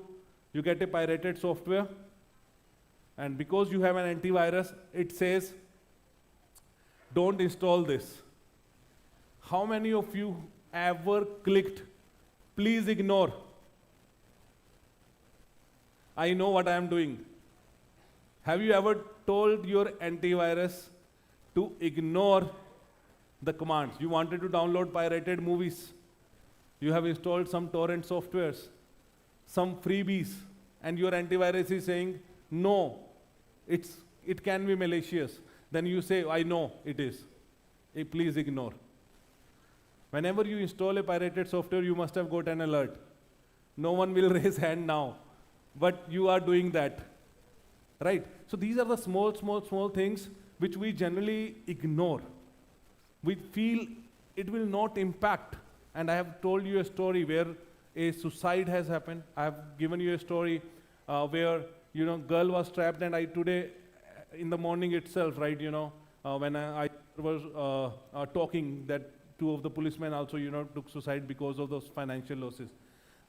How are these happening? These are these small things which are giving our data to the hackers, and hackers are taking our trust because they have our information. Okay. So moving quickly, I think a few of these things I have covered. Either it's deepfakes, digital arrest, share market frauds. There is no shortcut to make money. There is nothing called easy money. I know someone who got a message that if you want to invest more or want to earn more, join the Telegram group. So in Telegram group, they ask you, invest for 500. You invest, they will give you back 1,000 rupees. Then they will ask you to invest more because you want more money, right? They will give you 5,000 rupees back. So I have a person, these 3 transactions he has done. So he has got 5,000 from a criminal in their bank account. So, because it's greed, you want to invest more, you want to earn more. So he invested those 5,000 back. It became 25,000, but he never got it. It was like on the charts, okay? Now the hackers or criminal are saying, if you want to get 25,000 back, you need to invest 25,000 and it will become 1 lakh. You invest 25,000 more. Then it's showing that your money is at 1 lakh rupees. They will ask you to invest more if you want this money back. Now the person spent 88,000, very known to me, very well educated. He is aware about this cyber crimes. Got trapped. That time senses are not working. Spent 88,000 rupees. After that, his account balance was 0. Else he has given more money. And the Telegram group screenshot was showing that 88,000 he spent, it's now 2.5 lakhs. He was asking the money, he was saying, so nothing is coming. They asked him to invest further. And he said, I don't have money. They kicked him out of the group. The end. The story is over. These are the scams which are coming, which will come to you, and they will give you 300, 500, and same happens in the part-time job. They ask you to click on a YouTube link, write a comment, like the video, and you do, they give you 300 rupees. Then they give you another 2 links, they give you 1,000 rupees. And they say, this is small, we have more bigger task, okay? And then they ask you to go for some QR codes, scan something, and then they take money back from you. This is because it's just about you are getting money from them, you are opening a door with them. Don't fall prey for those small amount, the big money will go out of your account. So these are all scams which are happening. Sextortion I talk about, kid trapping I talk about, right? So here are quick, some best practices, taking the time in considerations. What you can do? Multi-factor authentication. By default, that is the only solution for phishing emails. Because most of you have the password, because either you are using pirated softwares, either you are using some sort, whatever you are typing, it's going. The only OTP, the one-time password can actually save you. Antivirus software, it's on your mobile, laptop, it should be there. Applications need to be updated. We get a mobile, we never update. At year on year, after 2 years we sell mobile, but we never updated the software. And once it's not updated, the hackers are aware about all security loopholes your device have. Try to check the updates, what are coming. They will have many security updates. You don't update your mobile, hackers can actually check your version of the mobile, then can actually hack you. Mic and camera protection, the very first thing I told today. Ensure all the application in your mobile will not have mic and camera access. Official apps from Google Store, App Store, and not from a link which someone of your friend has sent from Telegram or WhatsApp, which give you free access to Netflix, free access to Hotstar. You should not be doing that. Strong passwords. The long password is the strong password. There's an application called Password Checker by Kaspersky. Try to put a password over there and it will tell you how soon, by the time I'm saying a password, that will be the time it takes to crack your password if it is short. Make it long. The best practice, put your regional language as the password. Any of your favorite song, so that it's easy to remember, it's hard to crack. Okay? OTPs, you should not be sharing with anyone, whatever it is. Now, many of you will be thinking, or many of the reports, some of you must have, if you got an FI or some complaints, people say, I have never shared an OTP. Still the money has gone out. As I tell that, okay, then look in your mobile, how many applications are or have access to your SMSs? If my cybersecurity app or my investment app or my calculator app have access to your SMS, why I will ask for the OTP? It will be always with me, right? So don't give access of your SMS to any app. Whatever app it is, if you trust, never ever give access to your SMSs. Check today, there will be tens of apps having those access. User permission, that's the same thing which I was talking about from thing. Now, Wi-Fi network. Whenever you go to public Wi-Fi, you connect, it's not secure. And another way, whatever Wi-Fi you are using at home, you need to secure that someone else will not, or someone else should not be part. Common things people mistake. One, you go and join any network, and then other way, on your network, someone can come and join in the stealth mode. You don't even know someone is connected. So these are the few things where these crimes or people can actually get your data. Don't scan unknown QR codes. Whenever there is a QR code which is coming in, okay, there's always link. Look and monitor in that link. Scan and start using it, okay? And QR codes, people generally scan to send money. And then it will be asking you for a PIN. Whenever you are money, it will never ask you for a PIN. You guys know? And if you see in the QR code today, the 90% of the fraud happens where people say, I just scanned the QR code and my money went out. It's not the case. If you scan a QR code, you will always need to set the PIN.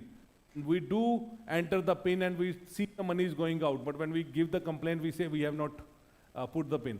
Okay? So always, whenever you are receiving money, the PIN is, and if there is no PIN, money will not go from your account. So always ensure on QR codes, you are not putting any PIN when you are receiving money. So sometimes we say, our GPay scanner, and we ask people to send money, and then say, okay, I have sent, add a PIN. That means the money is going out of your account. Okay? It's that simple.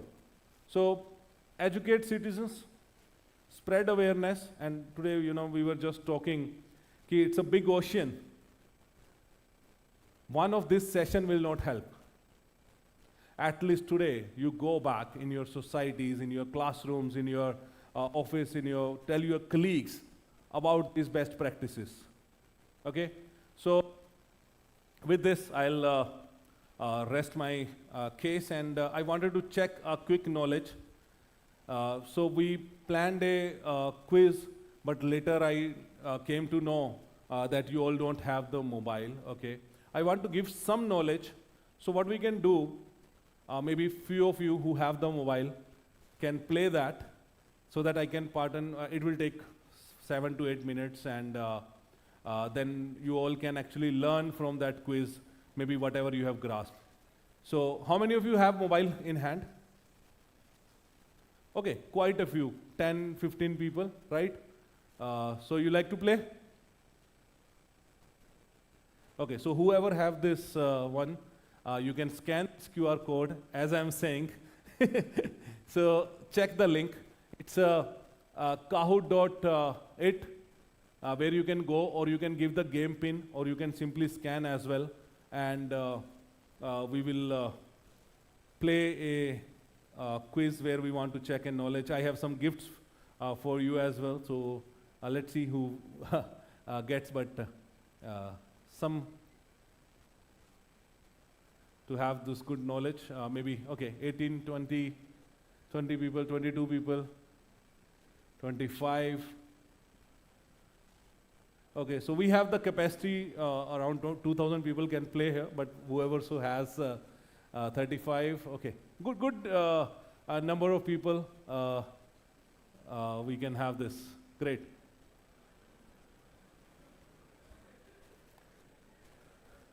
So maybe I will request you to have your first name here, okay? So that if you win, I have a goodie for you. So at the end, we will get 3 names on the podium, okay? We are going to give you the gift. So 72 people, okay, great. A good count. I earlier thought it may be 10, 20 people, but anyways, great. So mobile phone is not allowed, or most of you have the hidden phones with you. Okay, great. If we touch 100, I will give 5 gifts.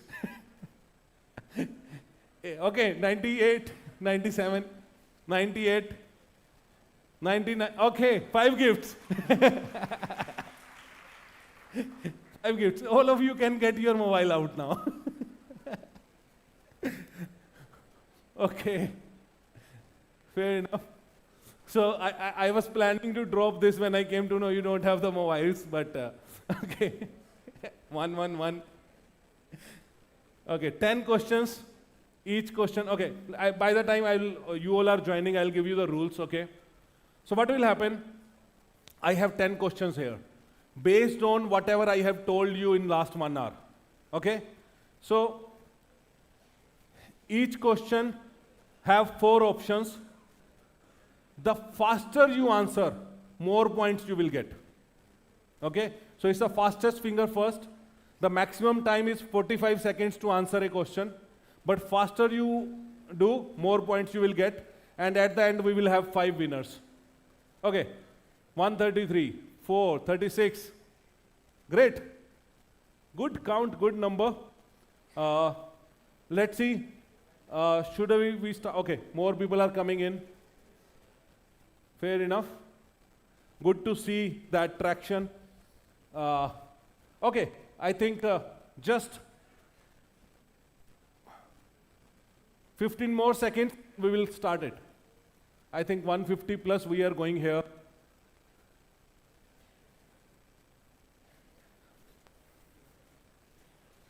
Okay, we are done, I guess.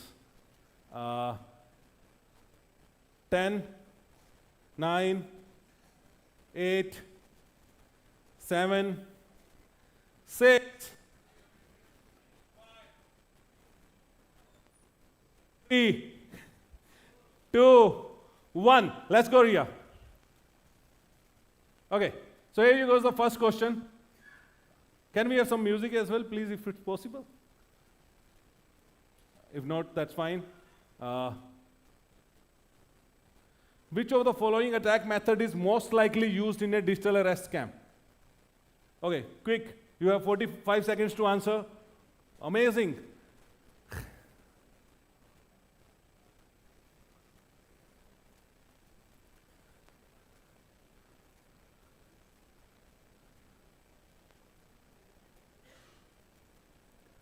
Okay, 25 seconds more to go. Quick, quick, quick, quick. 150 answers already in there. Okay, 151. Okay, I think we have got all the answers. Let's move next. And we will see here 46% people. So when we do digital arrest, okay, 84 are you saying deep fake videos. Digital arrests are not deep fakes.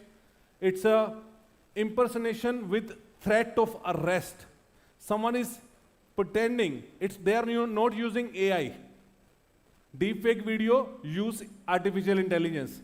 Here they are giving you a normal call and saying I am from that police department, from Lucknow police, from Delhi police, from Bangalore custom. We have got something. They are impersonating identity theft with the threat of arrest. Okay, next scorecard. Okay, so here you see these 5 people have given the right answer, but whoever has given it faster got the more points. Okay, but every one of them are right. So be more fast. Let's go to the second question. Why is multi-factor authentication critical?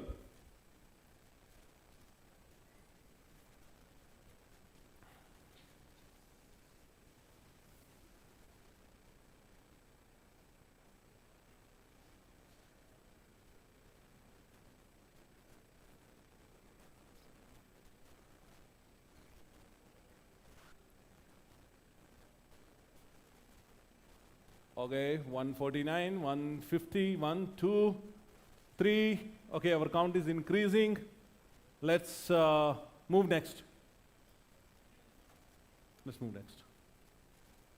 Okay, 118 people have given the right answer. Great job, guys. Great job. Very, very well done. Okay. So Chan is maintaining the position at top. Great. Let's move. Why are QR code scam often successful in mobile payment frauds?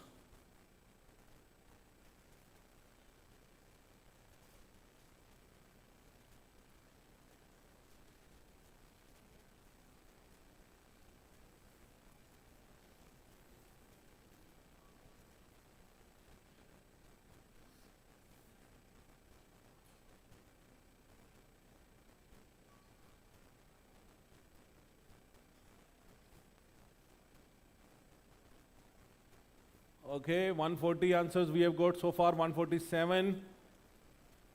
I know 153 players are there. 5 more, guys. Quickly answer it. 1, and we are done. 73 people have given the right answer, which says most user assume scanning always lead to the, okay? So QR codes encrypt user data? No. That's not the right answer. That's not the right thinking. Okay, let's move next. Okay. Who is Chan? Who is this guy? Okay, okay. 7 more questions to go. 7 more questions to go. Let's move. Okay. What make deepfake scams more difficult to detect than traditional frauds?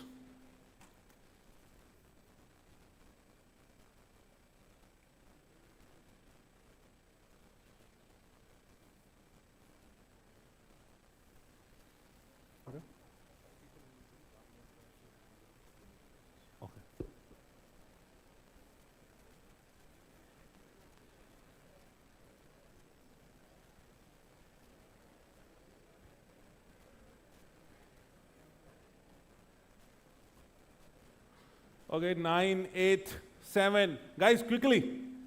150, yes. 4, 3, 2, 1. Okay. Awesome. Going great. So, okay, next.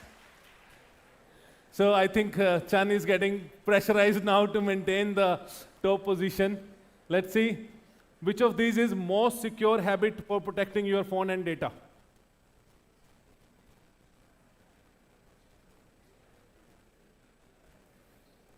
So turning off mobile data, or using an antivirus, or changing the phone often, or not using any UPI apps. Water. So loud. Okay, last 10 seconds to go. 2 people who have not answered it yet. 1 more.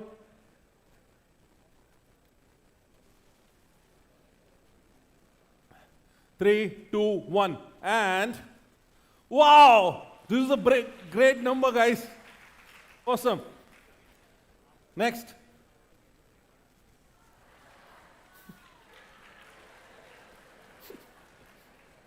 Okay.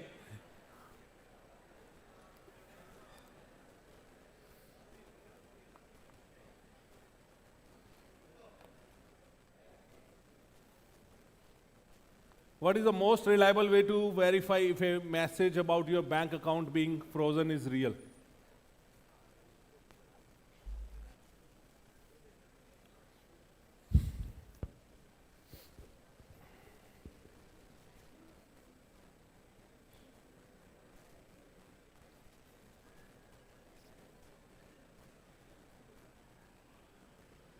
So there are 2 to 3 people who are taking the last 10 seconds to answer. So let's go. 4, 3, 2, okay. 135. Good job. I'm really, so I have heard a lot about Kerala, and I must say, this is the best score I'm ever getting in any of the sessions ever I have done. This is really amazing. Means that shows that how aware you are, okay? And that shows how good I have told you. Okay, great. Let's move next. Oh! Okay, happens. We are waiting for Chanji to come back. Let's move next. 7th question. Which of the following is red flag in part-time job offers shared on Telegram or WhatsApp? So, in part-time jobs, is there no interview process? Is there no training fee or deposit required? Guaranteed daily income? What comes in there? Okay, I think the great thing is I'm getting 90% of the response within 50% of the time limit. So within first 20 seconds, I'm getting 90% of the responses. That's really great. Okay, all of the above, good job. Last 2, 3.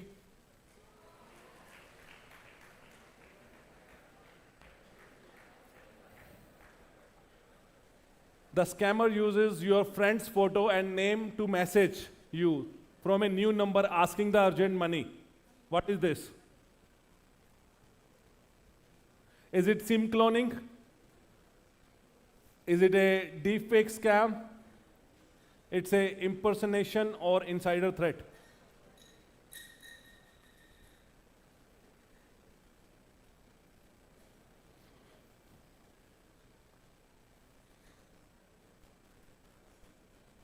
Okay, last 18 seconds.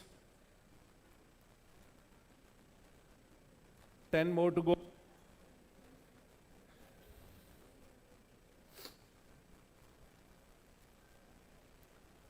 Three, 2, 1. I think prayers are dropping or we are not getting. Impersonation fraud. Amazing. The score is really good. 88%. Okay. Second last.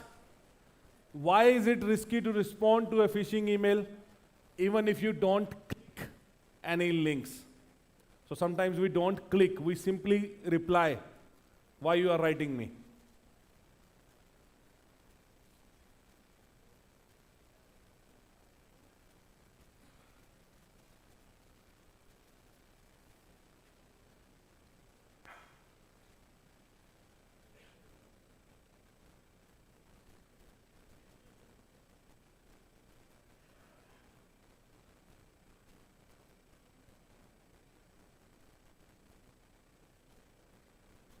Okay, 7, 6, 5, 3, 2, and okay.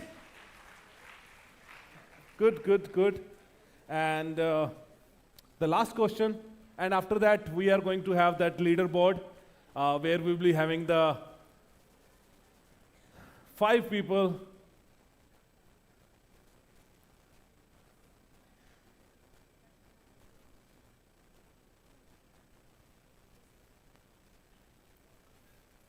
Social engineering. What happens in social engineering?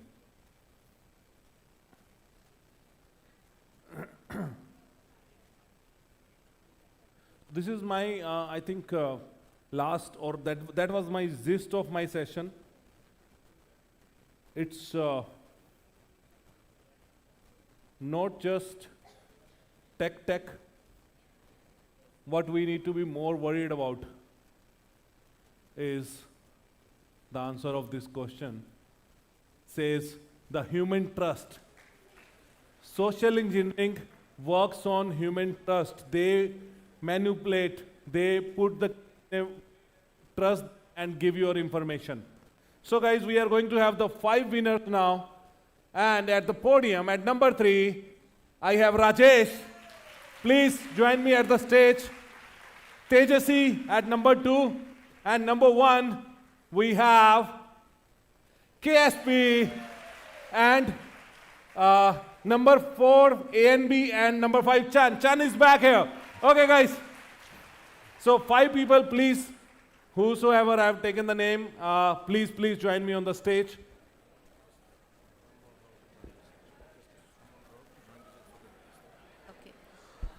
Let me invite Shri Ram Mohan Rao, Executive Director SEBI, to join onto the stage Sorry? to felicitate the winners. You come, So come, please. then join me.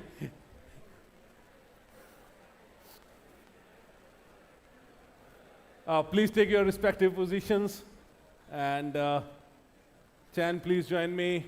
And A and B, you are A and B. Okay, you are? Congratulations for topping the chart. Can we have that back, please? Okay. And Rajesh, you. So then we are missing Tejasi. Please join us.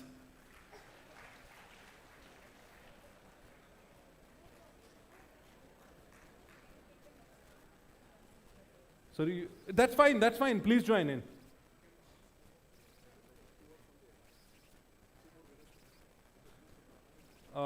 I maybe need to. Okay, can we see the summary chart? Maybe number 6 and number 7, if we can call. I don't know if we view full report. Then I have to see. Okay, let's see who are number 6 and number 7.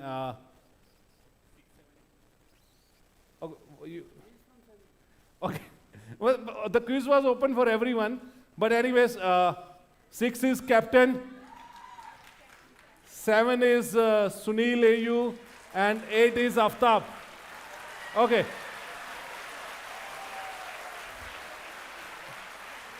Okay. Who is test? Who is test? Okay, you are test? Okay. Then Shri, who is Shri? Please join. We have 6, right? Okay. So we are covering top 10 here now, guys. We are covering top 10. Okay, great, sir. 90% and above. Okay, please everyone join in and yes. So can I have Shri as well and Aftab as well? Shri and Aftab, please join us. The total 6 people. Sorry? Okay. Sunil, yes. Then I'm expecting 6, right? So whoever name is there, please join. If you yes, please join. Let's have a picture.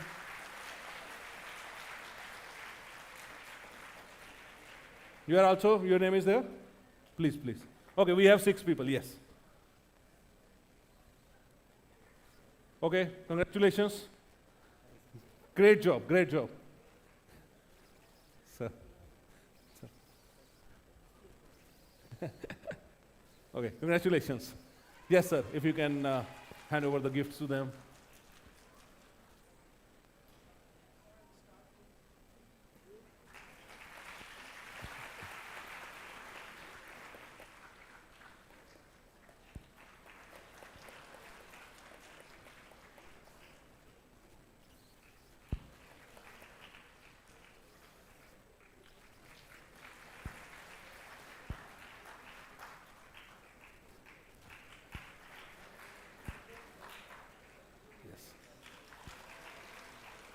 Yeah, sir, maybe we can have a group photo. And so everyone, yeah. Okay. And now I think all 10 join now, right?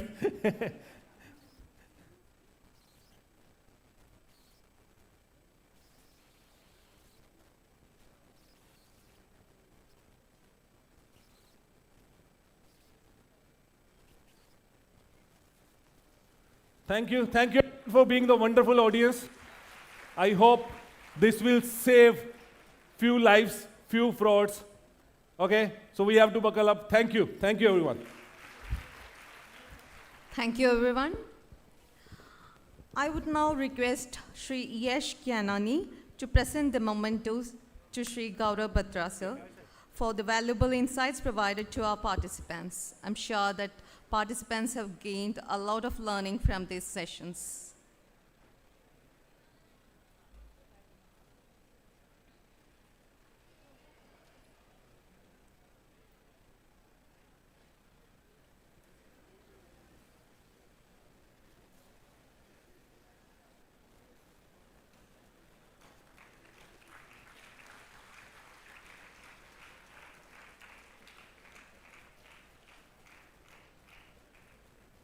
Thank you, sir. Before moving on to the lunch break, we have two important announcements.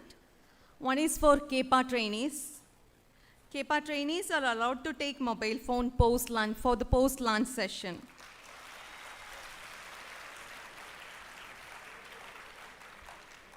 And second one, there are 200 people who are not part of this academy or from outside. You have lunch at HQ Mess, and vehicles are arranged near to the gate, main gate. 2 vehicles are arranged near to the main gate. So please get onto the vehicle on time. And post-lunch, we will be having a financial quiz, and there will also be exciting rewards for the winners. So after lunch break, please assemble on time. So ladies and gentlemen, we will now break for lunch, and we will resume with some quizzes and exciting prizes to the winners. So please be back within 45 minutes. Thank you.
Right, I will not guide you on that. It's very simple.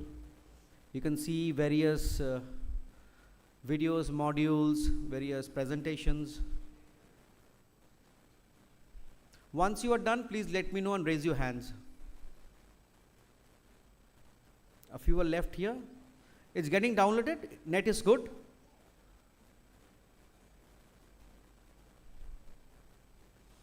So can we go to the next QR code? Everybody has done this?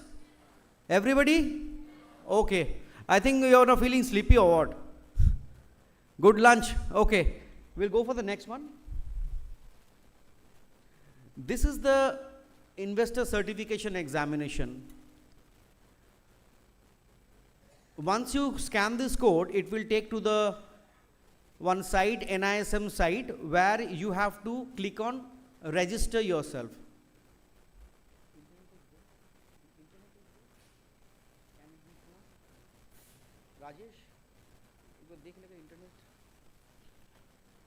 Once you scan this,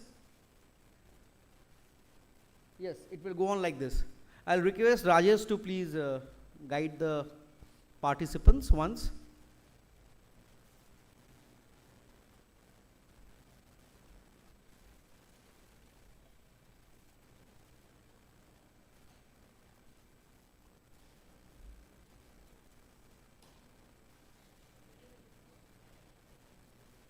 If it is not happening here, you can just click on that register now, put your name, I think the mobile number, and just enroll yourself.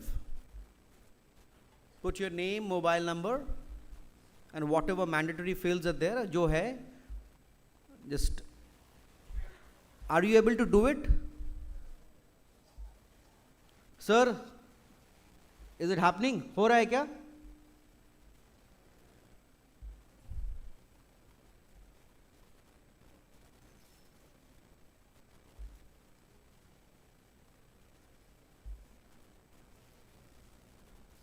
I think there is some issue with the internet here, but otherwise,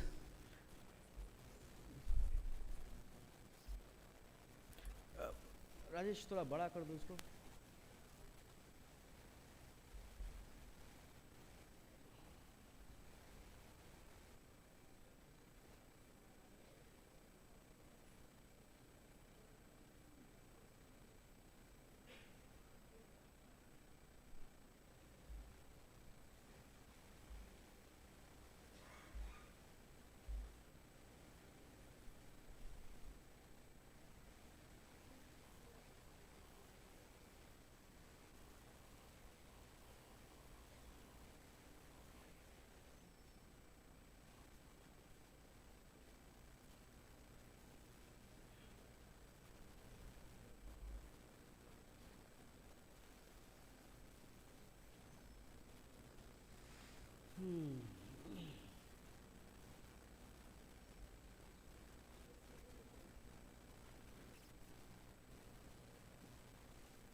Any issues?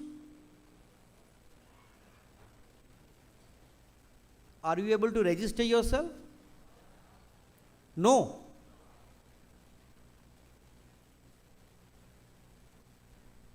QR code को बड़ा करो. Otherwise, do one thing. You go to your Chrome or whatever browser you have. You write SICE.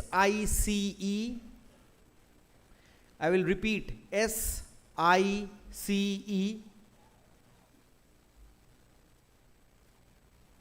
dot NISM dot CO dot IN. Can somebody write it in the, यहाँ type कर दो. This one, yes, SICE dot NISM dot AC dot IN. You can open that. It will take you to the investor site, this NISM site, I'm sorry, and over that register yourself.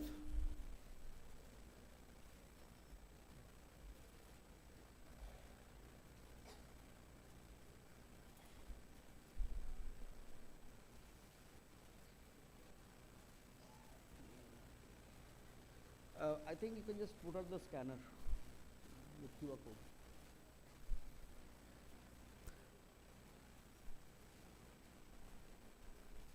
So I will not take much of your time anymore. Just try to get it enrolled, and I will now request the team from NISM to take over the stage and start the financial quiz. Thank you very much.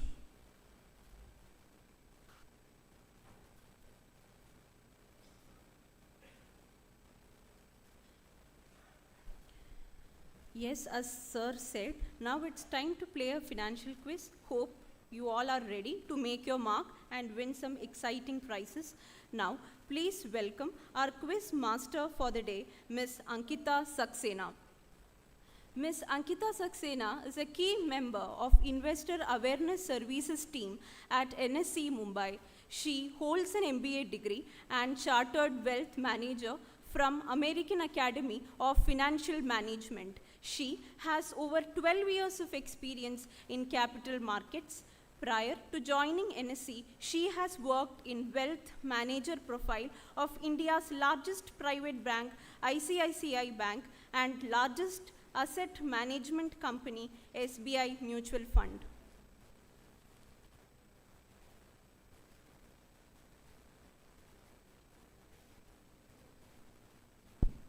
Hi, good afternoon, everybody.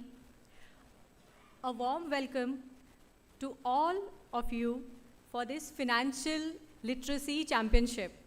So since this is one of the last event for the day, I would request all of you to please participate as much as possible. I am Ankita Saxena, and I'll be your anchor for today. It's an absolute pleasure to see so many enthusiastic minds ready to test their financial knowledge and sharpen their money management skills. In today's fast-paced world, financial literacy is not just an advantage, it has become a necessity.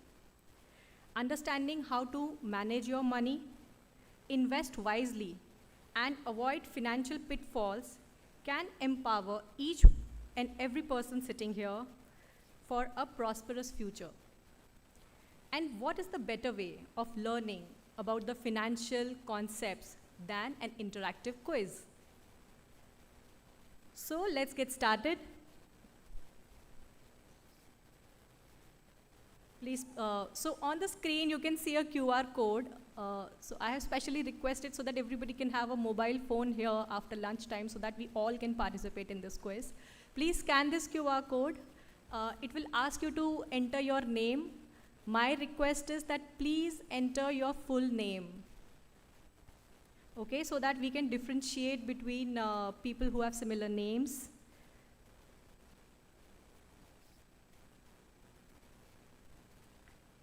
So now I'll tell you about the quiz format.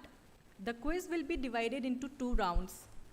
Round number 1, which is level 1, it will have 25 questions. Okay, so the question will be displayed on the screen and it will also come on the mobile screen of your phone. You will get 30 seconds to answer first 15 questions. For every right answer, you will get 1 point. And there is no negative marking. For the next 10 questions, you will get only 20 seconds. As we will proceed further, the difficulty level will increase. 188 people have already registered. I request and I urge rest everybody to please scan it and be there on the screen.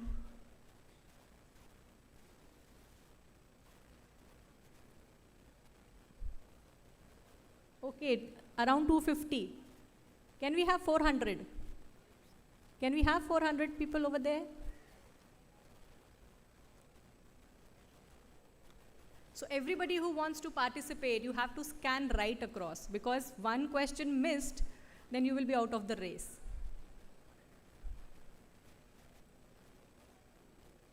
One thing that you have to keep in mind is that you have to give accurate answer in the shortest possible time.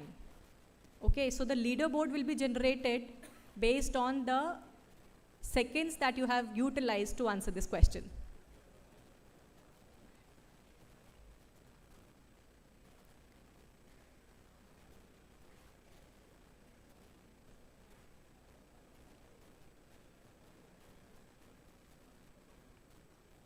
Can we have 500? So just remember that this quiz isn't about winning. It's about learning and improving your financial skills. So whether you get it right or wrong, taking every question, take it as an opportunity to grow.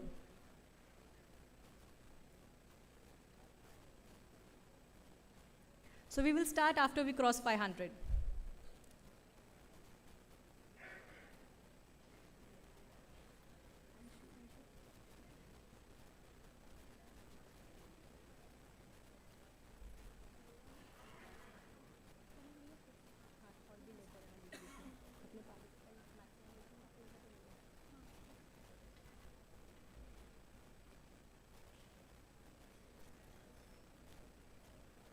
Come on, come on.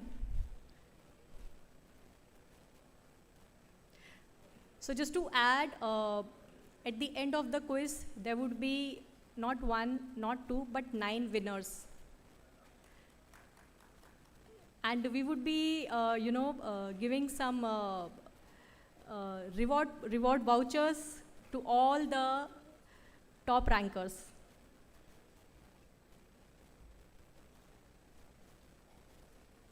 $19 more.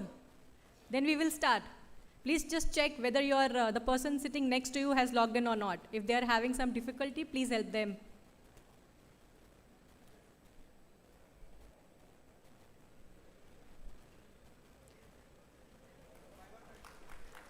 Very nice, very nice. Let's keep the energy high, the competition fair, and most importantly, let's have fun. Okay, so the first question is there on the screen. Please, I think on your phone screen also it will be visible. Answer it there. What is the T+0 settlement cycle? And do not discuss, please. Keep the competition fair.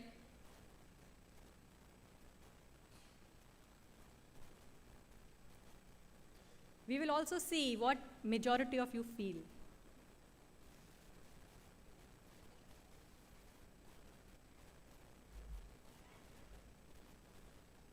Okay, okay. So maximum people feel that T+0 settlement cycle is settlement of trades is done on the trade date, T day itself. Is it a right answer? Let's see. Yes, that's the right answer. Okay, so without wasting any further time, let's move to the question number 2. Clearing Corporation of the Stock Exchange facilitates in.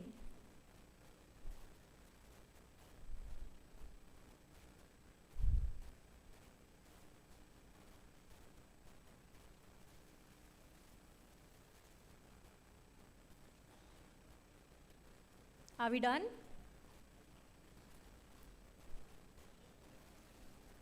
Come on, last 6 seconds. 5, 4, 3, 2, 1.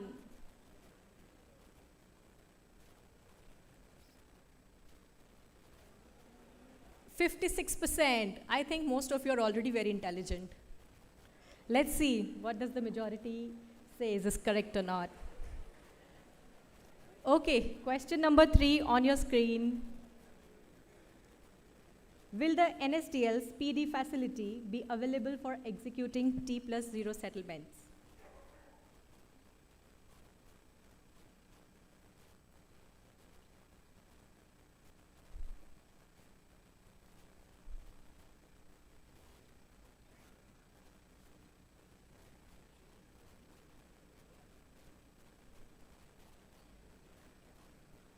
So do not forget that the first 15 questions you will get 30 seconds, and then the time will reduce to 20 seconds.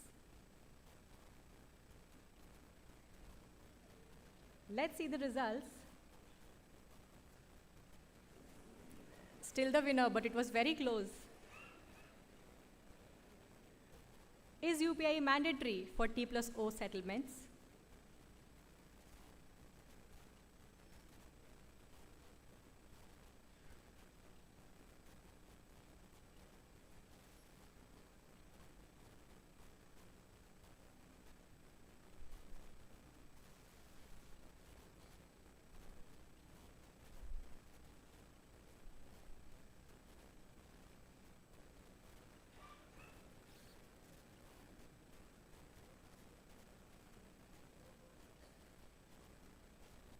My God, this is very close. This is very close. This proves that we are not cheating. Huh? Let's see the correct answer. It is mandatory for T+O settlement. Next question on your screen, please. Will a demat account holder receive e-cash from NSDL if their demat account is frozen? Yes, no, only, no.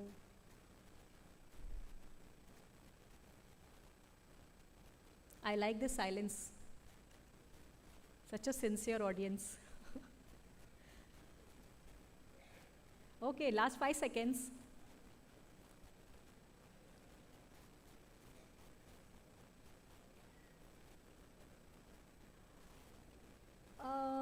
Still very close, not a clear majority. But most of the people are correct. Yes, as per the set interval and mode. Next question on your screen.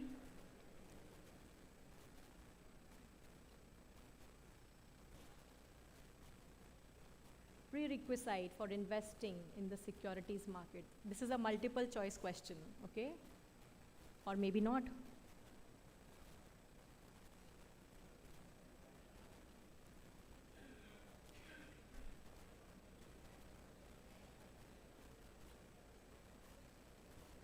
What is required for investing in securities market? I think everybody would have it right. 73%. Is it correct, but?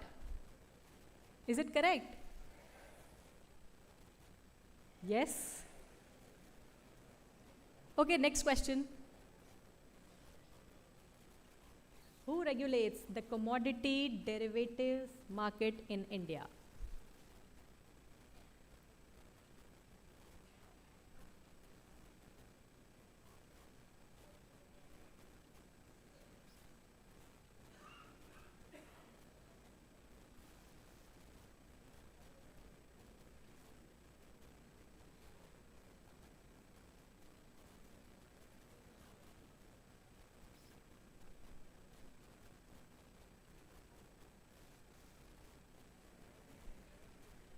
So SEBI has actually created impact today by doing this session. So this session is a brainchild of SEBI, just for your information. And you all are right, most of you are right, that 86% have voted that SEBI is the regulator of commodity derivative. Next question. In the event of the death of a joint holder, the balance lying in the account can be transmitted on request of the surviving holder to a new account to be opened by the surviving holder. Is it true or false?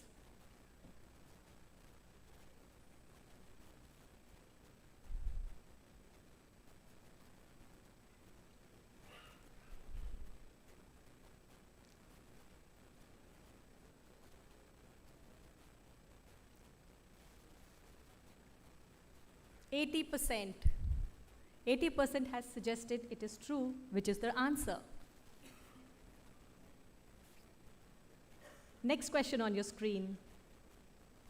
Which of the following is a common reason to invest in stock? To earn interest like savings account, to gain ownership in a company and potentially benefit from its growth, to avoid paying taxes on earnings, or to guarantee a fixed return?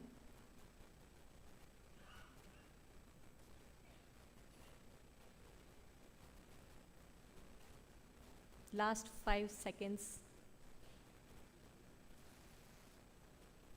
So 433 people have answered, 449, 460. To gain ownership. Interesting. Let's see. That's the correct answer. But out of 429 participants, 460 answered this question. Okay, to open a BSTA account, an individual's DMAT account shall be under individual category only. Is it true or false? One has to be in individual category to have BSDA, or maybe not?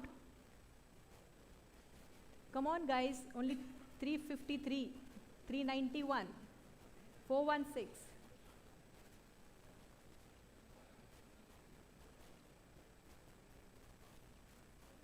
466 people have answered this question. 6535. Well, you have to be an individual to have BST account. Next question.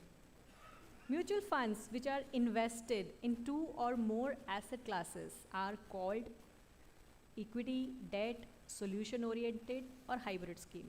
What it is called? 2 or more asset classes. Mutual funds, we all know what it is. Mutual fund sahi hai.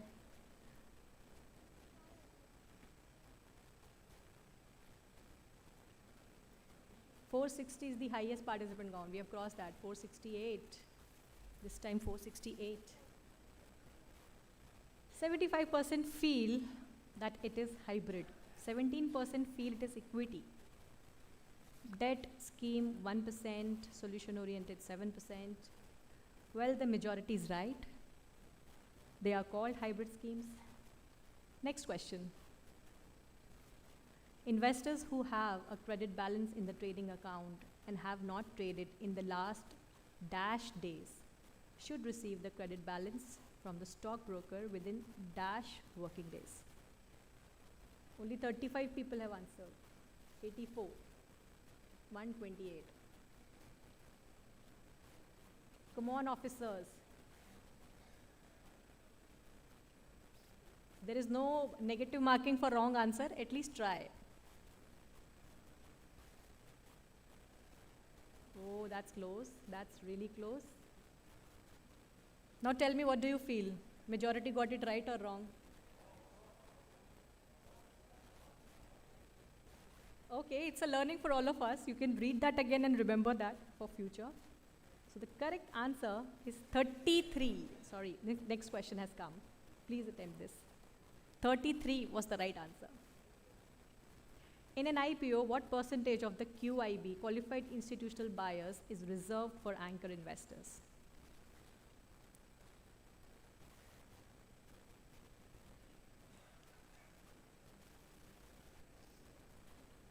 I hope we all know what is IPO. We have learned so many concepts today.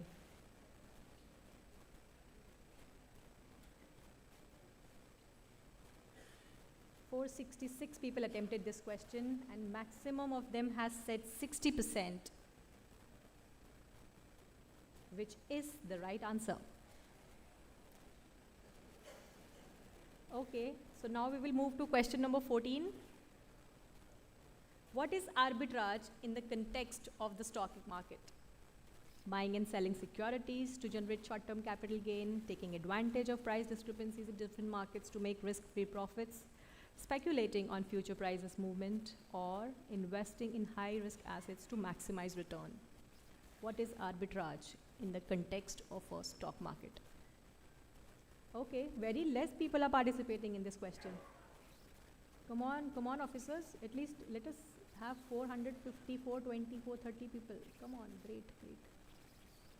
Okay, 41% feel that taking advantage. You all are already very financially aware people, I feel. That's the correct answer. Next questions. Which of the following best describes payout of securities?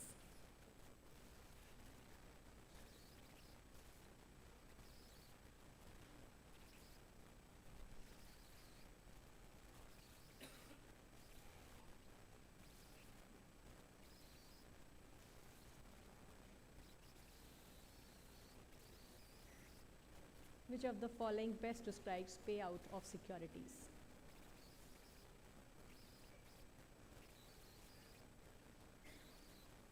%54%. Do you want to see the answer? Okay, here it is on your screen. So this was the 15th question.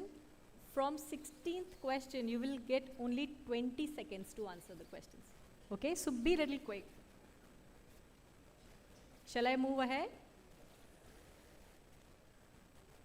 Okay, here comes the question. What is the annual interest rate paid on a bond expressed as a percentage of the face value and paid from issue date until maturity called? Is it dividend, coupon, interest, or none?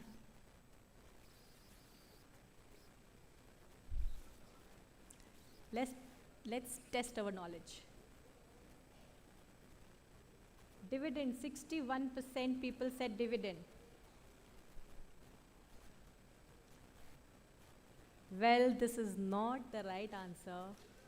Coupon is the right answer.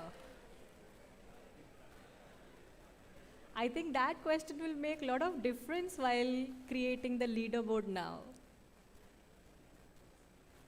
Okay, moving to the next one.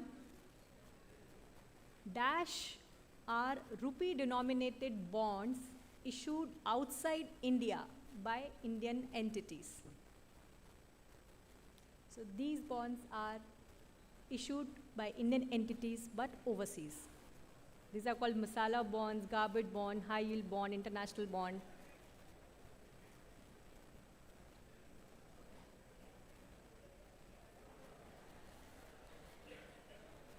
%66% feel it is masala bond. 5% even feel it is garbage bond.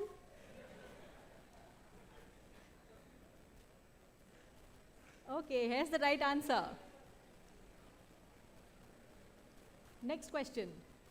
Which document contains all the important information about the company issuing the IPO?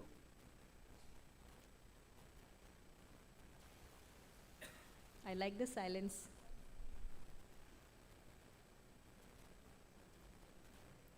Two 304, 363 people have answered, 428.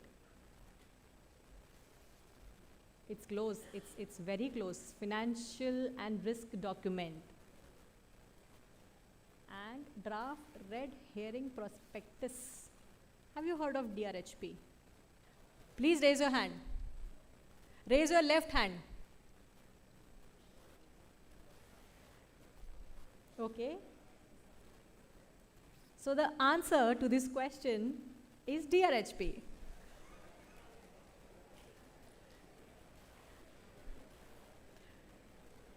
Okay, moving to the next question. How is return on equity calculated? How is return on equity calculated?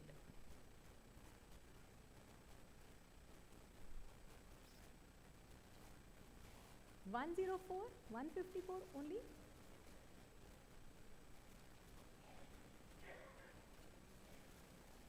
Return on equity. Net income divided by shareholders' equity. This is what majority of you feels. Is it correct?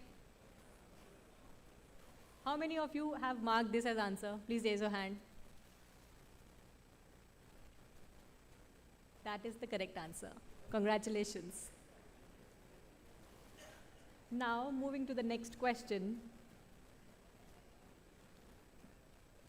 Under the ASBA process, if the bid by an investor is successful, what happens to the blocked amount in the deposit account?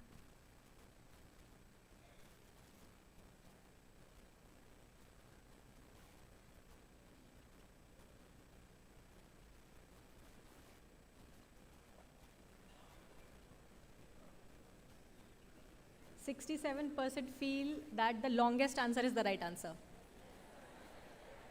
Correct? How many of you have actually read that? But it is the right answer. So now we are moving to question number 21.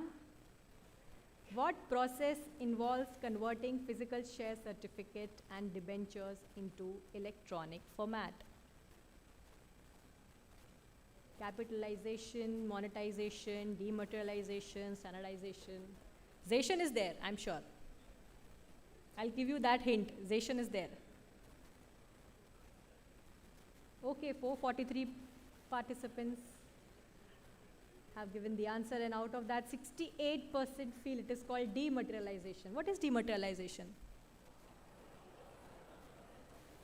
What is dematerialization? Have you heard of demat? Well, dematerialization is the right answer.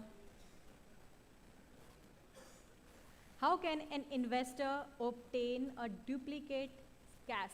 CAS is consolidated account statement for the past month by contacting the AMC. AMC means Asset Management Company, requesting through the KYC form, using mailback services provided by registrars, or submitting a written request to the depositories. KYC form. What is KYC form? Know your customer. We knew the full form, so we marked that as an answer, right? But I am afraid that is not the right answer.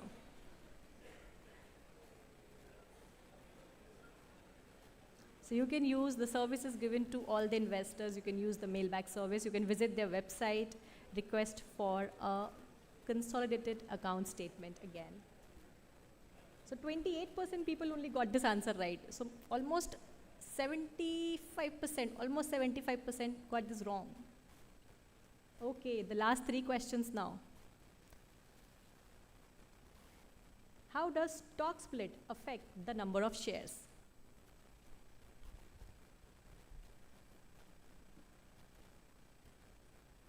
number of shares will decrease proportionately, increase proportionately, independent, or none?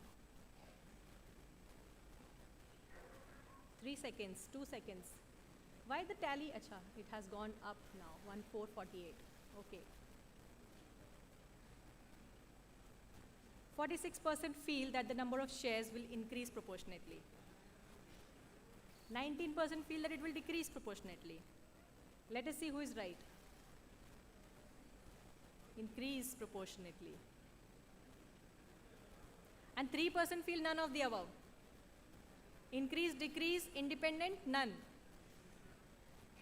Okay. Penultimate question before we go to the leaderboard. The percentage of the aggregate market values of the equity of shares of all the companies in the sample of that day to the average market value of the same companies during the base period is termed as. Before I read the question, the time will get over. 279, 360, 416, 435.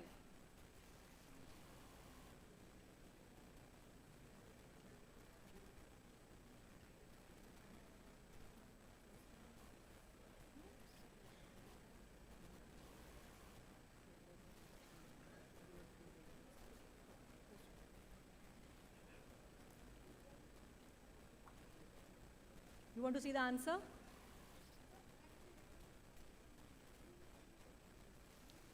Price to earning ratio got the highest vote, but do you think it's a correct answer? Please reread the question and remember and memorize this. The answer is index. Have you heard of index? Have you heard of Nifty 50? Have you heard of Sensex? So 22% got that right. So winner will be the person who has taken least time in answering it, okay? The accurate one. Now the last question for the day. This is the last question. What do we get by dividing the market value per share by earning per share? ME, PE, VE, none. This is the last question, and after that we will see the winners. 2 seconds. 449 people participated, and the highest vote has gone to PE ratio. What is PE ratio? Price to equity. Well, that's the right answer.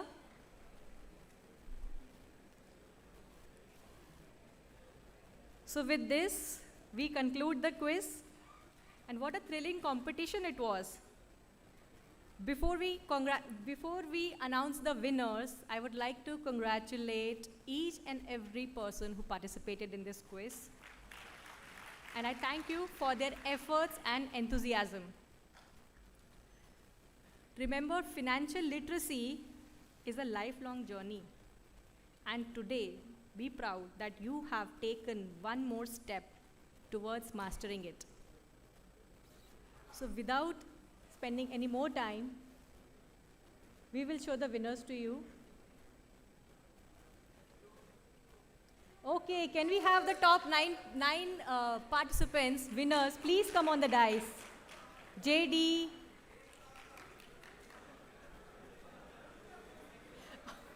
So JD, the winner of the quiz, is actually from SEBI. So the winner of the quiz is actually from SEBI, our regulator. Huge round of applause for the winner, please. Huge round of applause, please. So I would request Anuja, please come on the stage. Anuja, please come. Mr. BKR, please come on the stage. CS Rajmohan, L.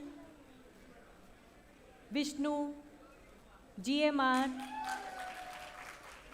Prasad KS, Roshna GB, Preeti Sri Kumar. I think 9 names are done. Please, top 9. Up till 10. I'm sorry, Roshna. Up till Roshna, people can come up. Preeti, better luck next time. You just missed it by 1 rank, 1 second or something. So please, all 9 winners, please come on stage. We will give the gifts to you. And I request Mr. Joydeep. I would request Mr. Joydeep, the winner of this quiz, to please come and felicitate the winners here. So winner will hand over the prizes to the other winners. Please. Mr. Joydeep and Rajesh ji, both.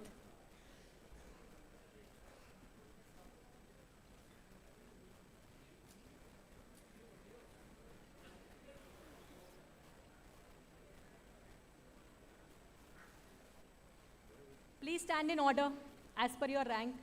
As per the rank given on the screen, please stand in order. JD and JD is already Joydeep ji. So Anuja would be the first person. Anuja, please. Anuja is the first rank, followed by BKR, followed by CS Rajmohan R. You 3, please come here. Anuja, BKR and CS Rajmohan ji, please come this side.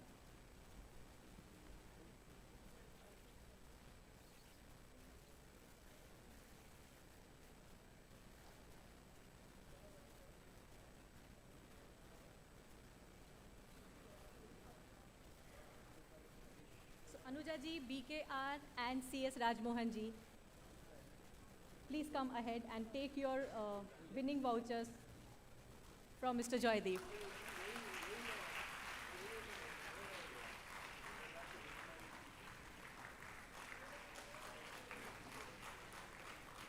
Congratulations to the winners.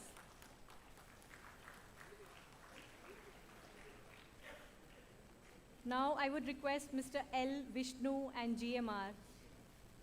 Sorry, did I miss anybody? No. Mr. L? Yeah, please come.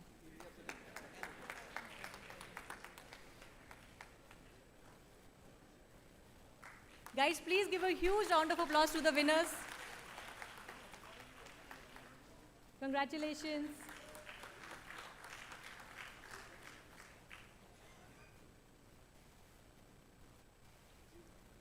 Congratulations, Mr. GMR. एक और है ना, प्रीति भी आएगा ना?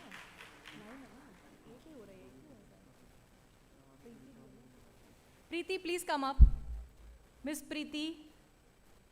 Preeti Shri Kumar, please come up.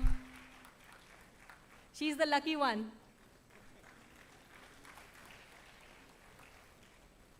Roshna GB, please give a huge round of applause.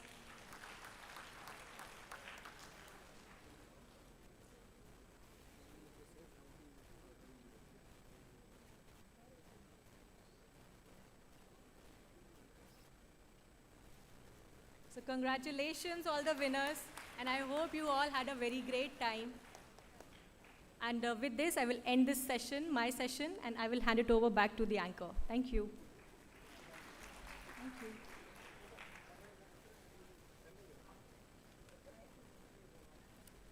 Congratulations to the winners, and thank you so much, ma'am and sir. As we draw to a close, we seek your feedback on the seminar, which help us gauge how we fared and how can we improve in order to enhance investor awareness and financial literacy efforts and initiatives. So we would request every one of you to kindly fill in the feedback form provided to you. Now, may we invite Shri Joydeep Naskar, Assistant General Manager, SEBI, to deliver his vote of thanks. Yeah, feedback form is available in the welcome kit, which is given to you.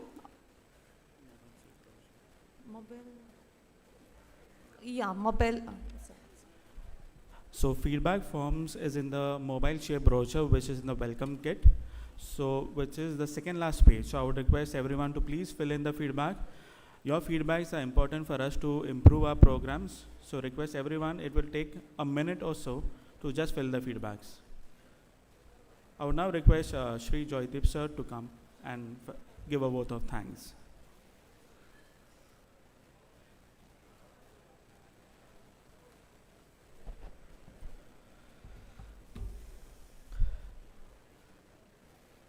Thank you.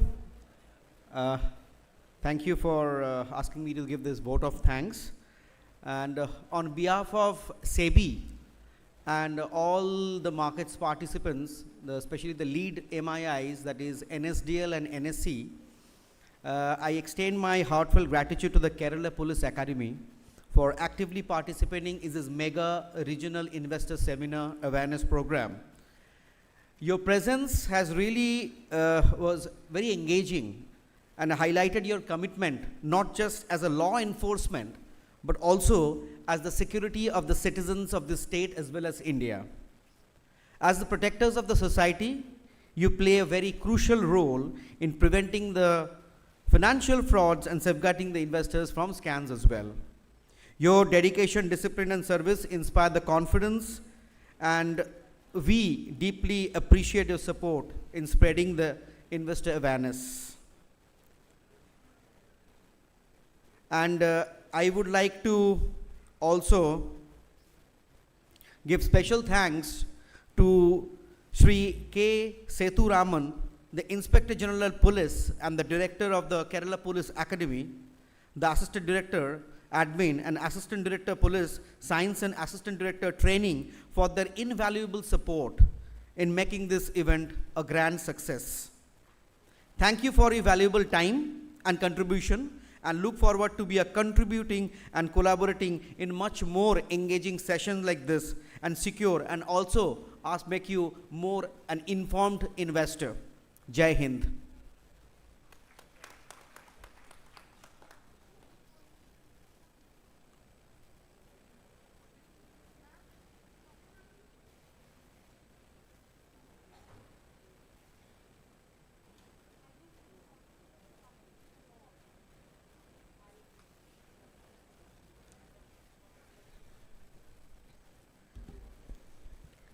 Thank you all for giving your precious time today.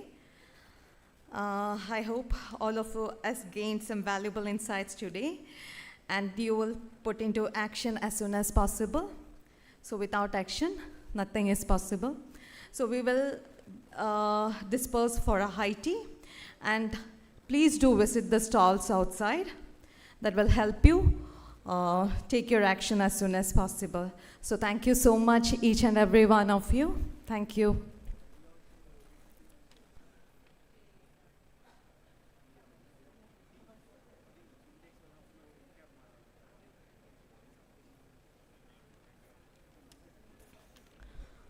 Please hand over the feedback form to the